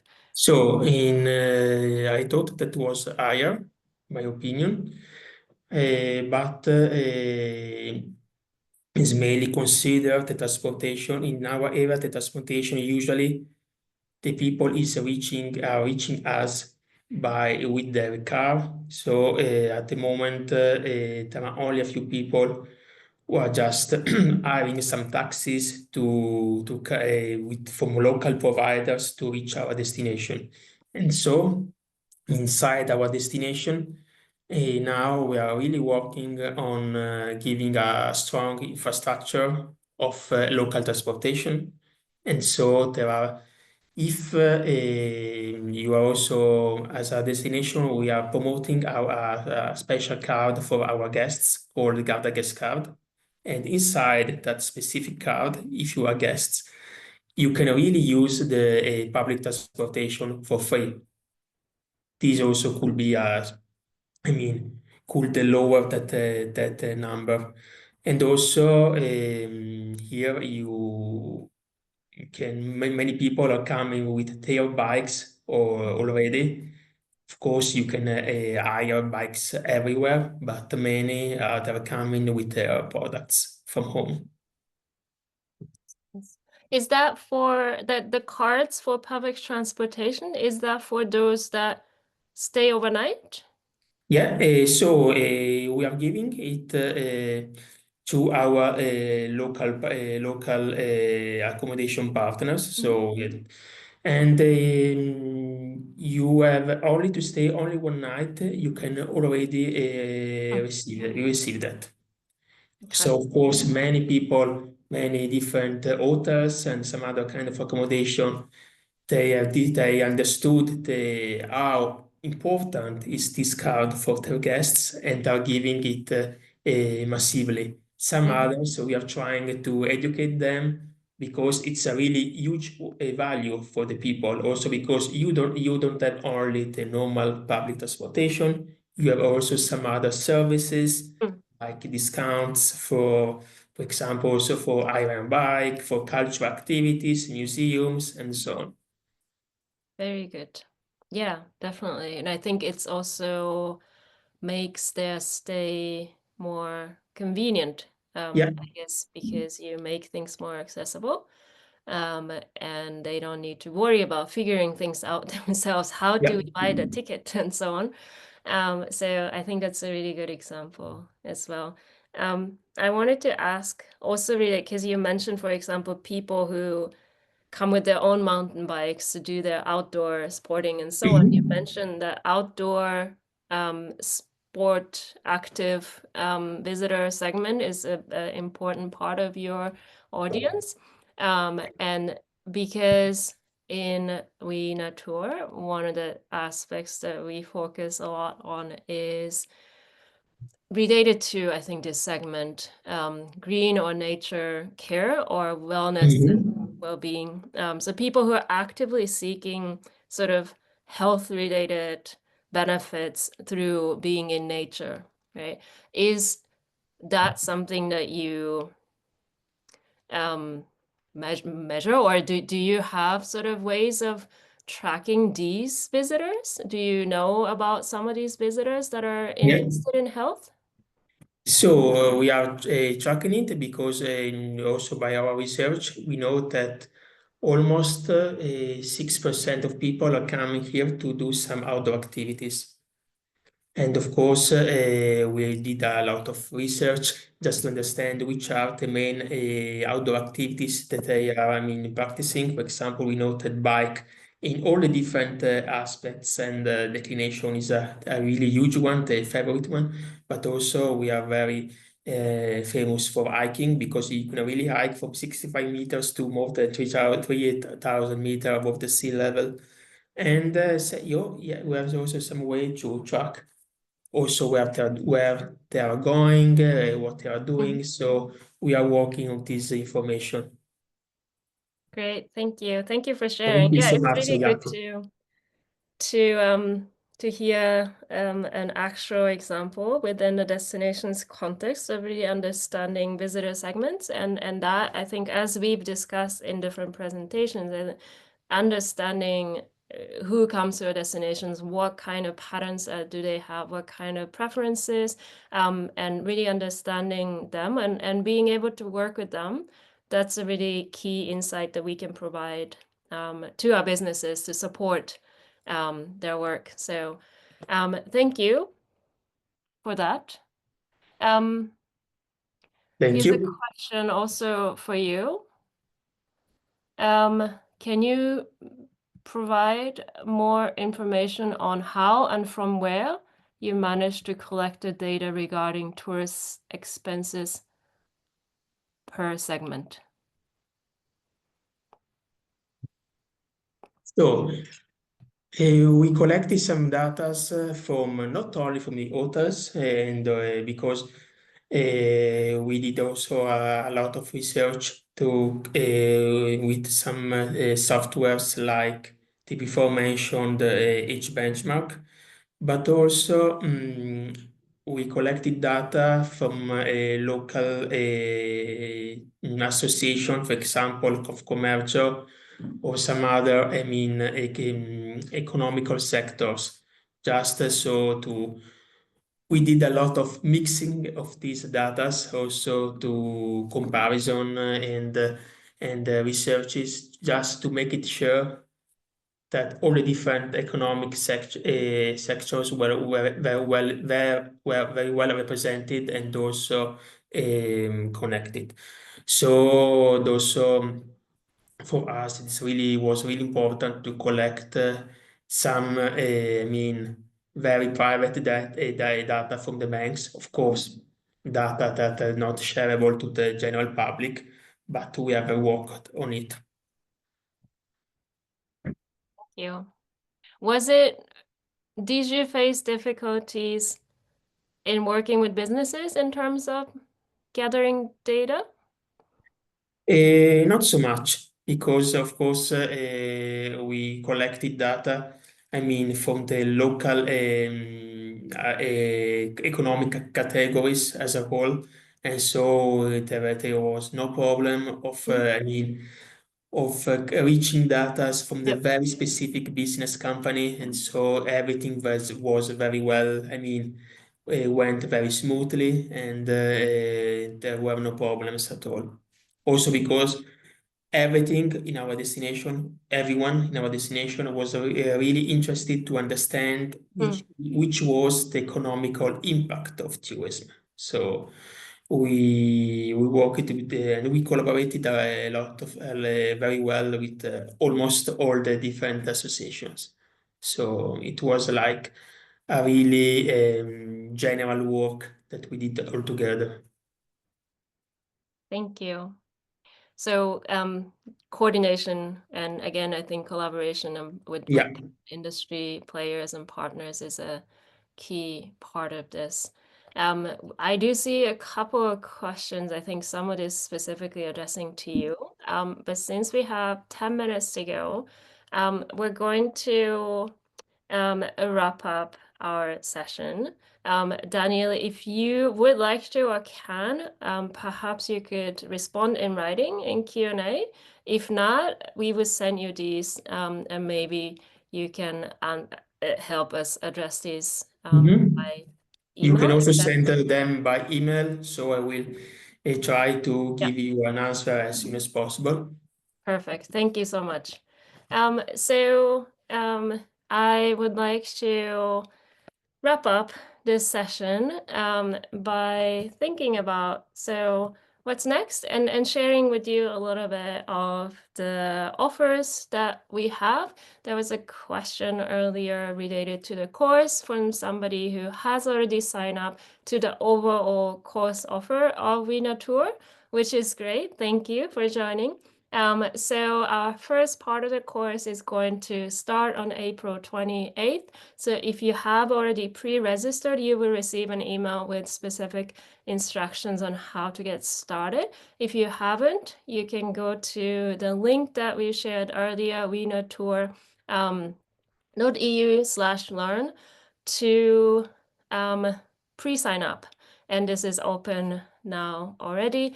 And related to also to the question about the course structure and the flow. So everyone will start with an introductory module. And then the second part of the e-learning offer is going to be about sustainable destination management, which this webinar and our webinar series is part of. So parts of the presentations from today will be part of the course.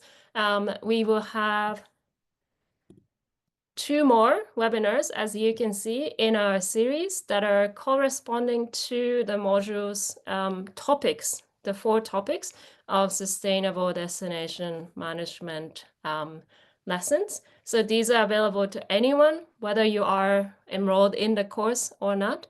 You're welcome to share, and we are also sharing through our website the recording, some key takeaways and resources as well.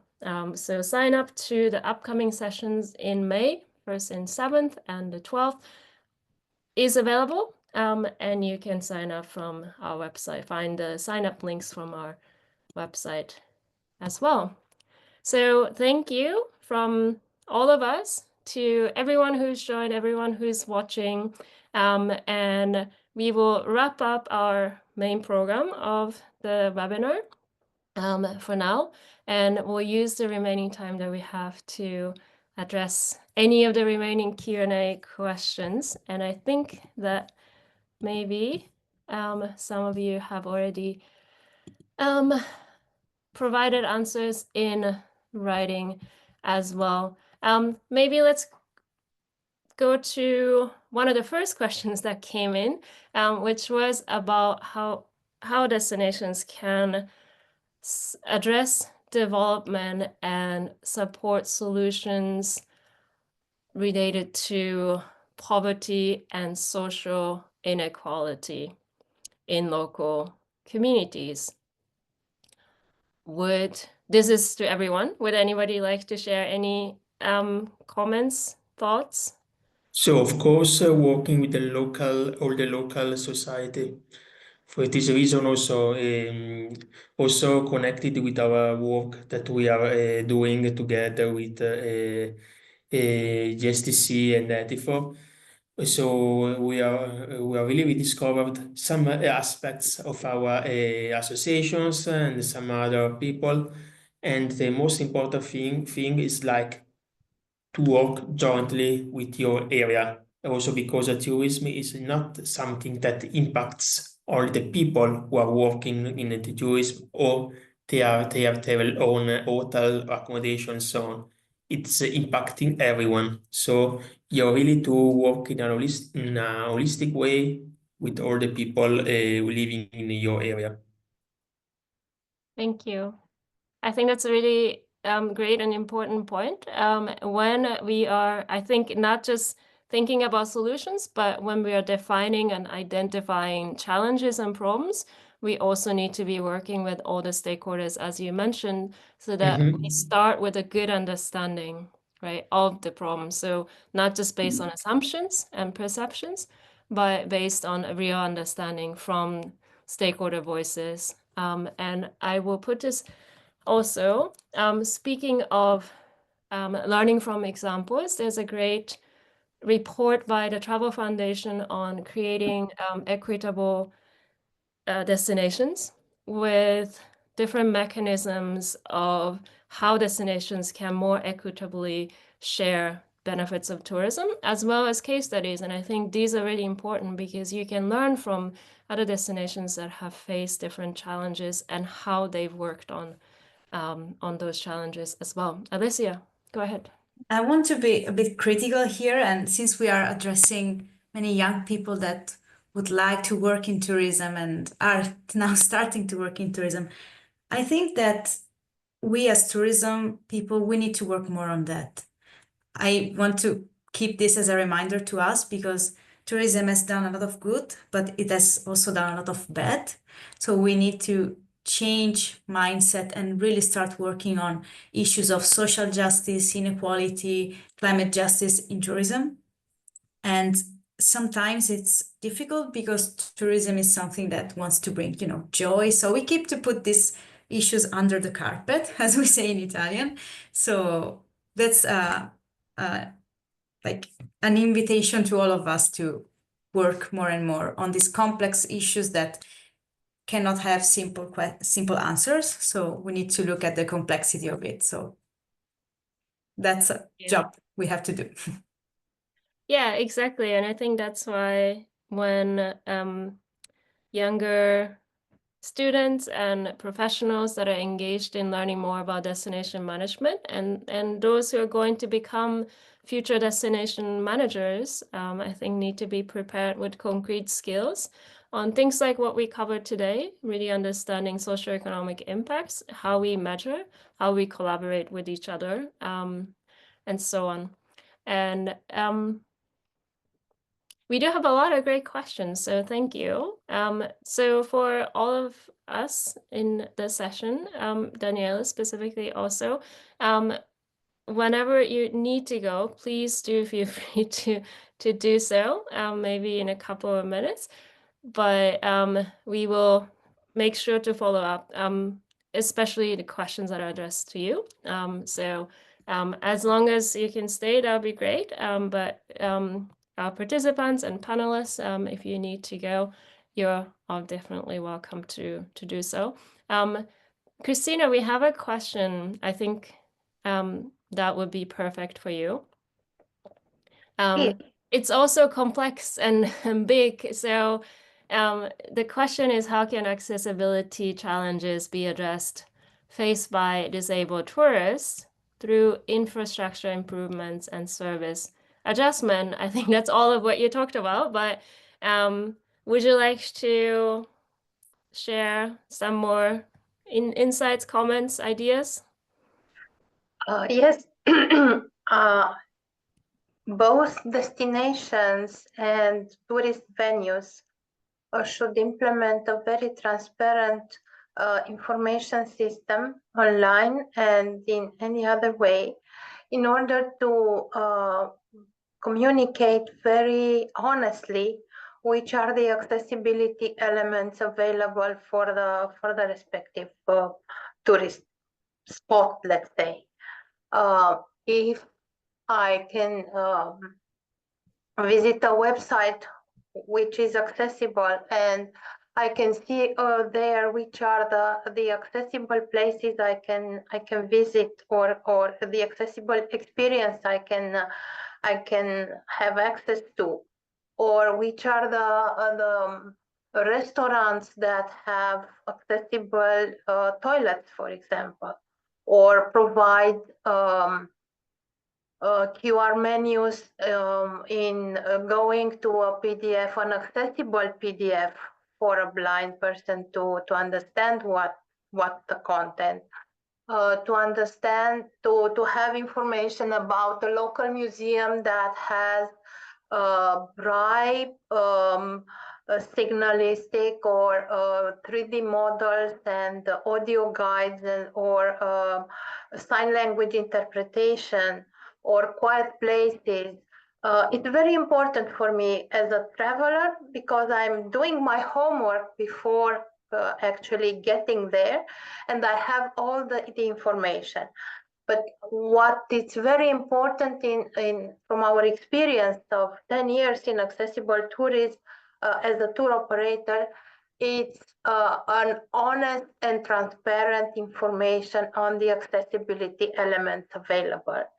It is not a place for a wheelchair person or wheelchair user to reach a hotel where there is only one accessible room for any reasons that when the tourists get there, the room is no more available. He cannot, the wheelchair user cannot be given another room, and not because it's only one accessible room in a hotel. So such experiences cannot be experienced by persons with disabilities. So that's why information, transparent and honest information on a website and in any other communication it's very, very important. And honest. The key point is honesty. I hope I answered to the question. Thank you very much. Yeah, and I think it's also one of the key lessons that you shared about partnerships and working together. And I really like the recommendation of working with people who represent the target audience, right? So if you are working to become more accessible to people, travelers with disability, then working with people with disability within your business, within your destination is going to be a great way for you to understand their needs and also then be able to reflect on their needs in products and services that you offer. And I think that's one of the really important lessons and recommendations for all of us in being proactive, in engaging with the people that we're thinking about, talking about. And as you said, not just talking about them, but working with them, right? So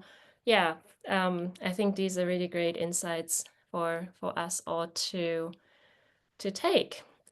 So maybe one last question to all of us, or any of us who might want to address, because there was a question related to sustainable and regenerative tourism.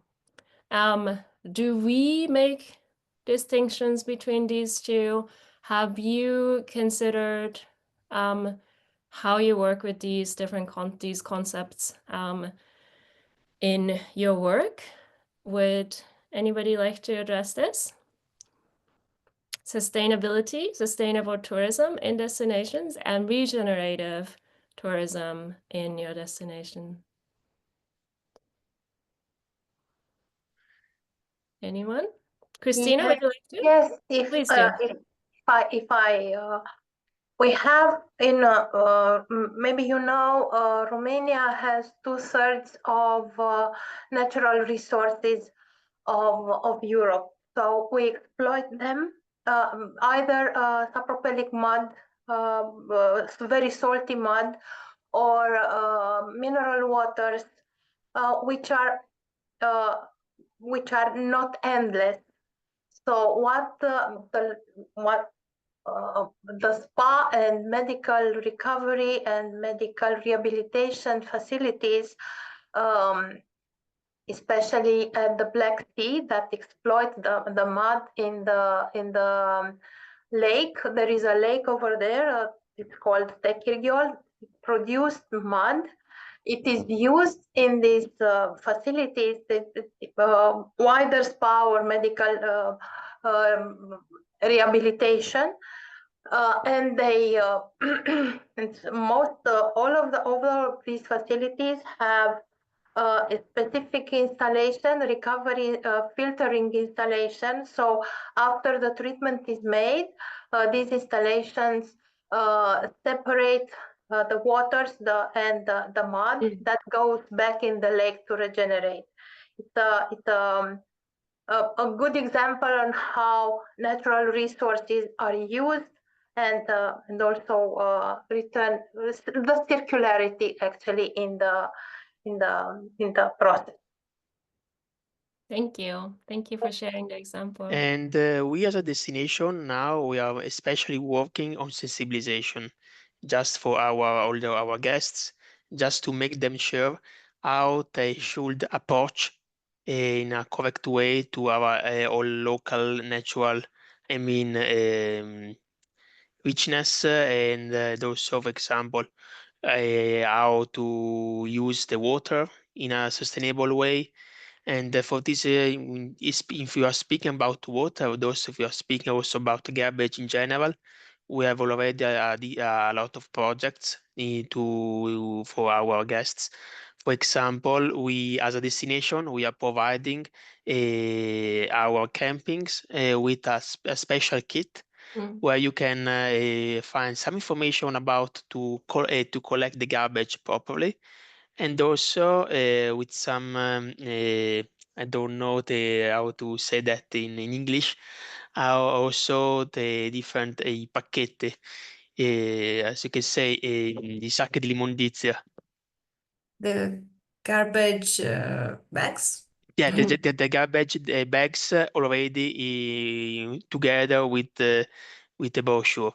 So just a way, so we are paying that as a destination board to provide them to our guests to make them sure that they're doing the garbage in a correct way, or with some other sensibilization activities. For example, last year we hosted the international world sailing competition for young people, and so this event has reached the platinum level for as a sustainable event, and we have a lot of activities that we did.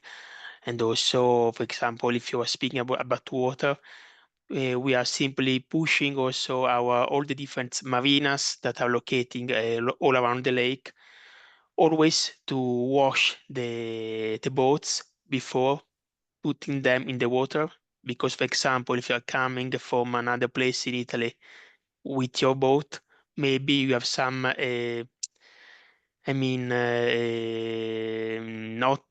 some animals, Microorganisms. or microorganism attached on it, they can destroy our system.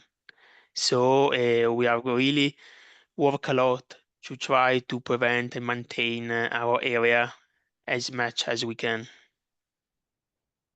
Thank you. And I think that to address this fairly complex and also bigger picture question, I think, which is about the concepts of sustainability and regeneration, I think these examples are a really good way of demonstrating, and this is how, as I was listening to this, I was thinking that these are all measures that are important to really make sure that we are able to sustain our activities, especially when we talk about what we do in tourism in natural places.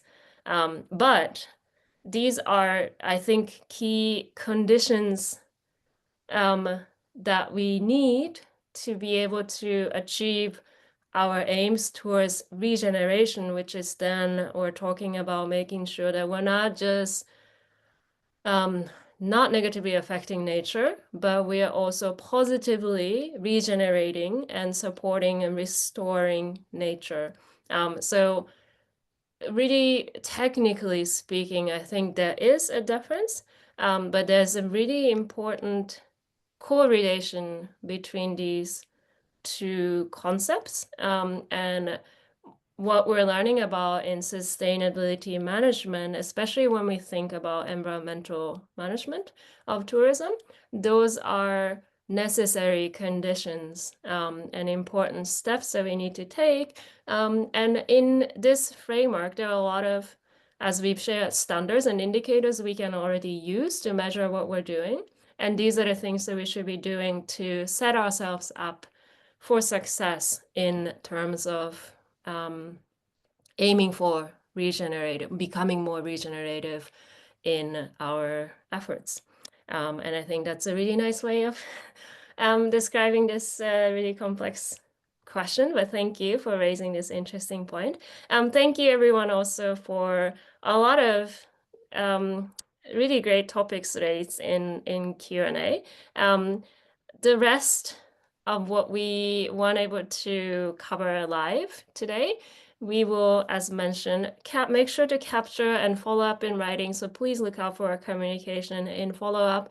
And please join our upcoming sessions also, especially the fourth one is also going to be diving into this area, environmental sustainability and regenerative tourism. So if you're interested, I hope you can join. But for today, thank you so much again, Alicia, Cristina, and Daniele for the great session that we had today. And thank you everyone for joining and for all your great questions. Look forward to seeing many of you again on during our next session in May. And between now and then, I hope everyone stays safe. And for those of you who are going on vacation, hopefully for the Easter break, have a great time and see you soon. Thank you, everyone.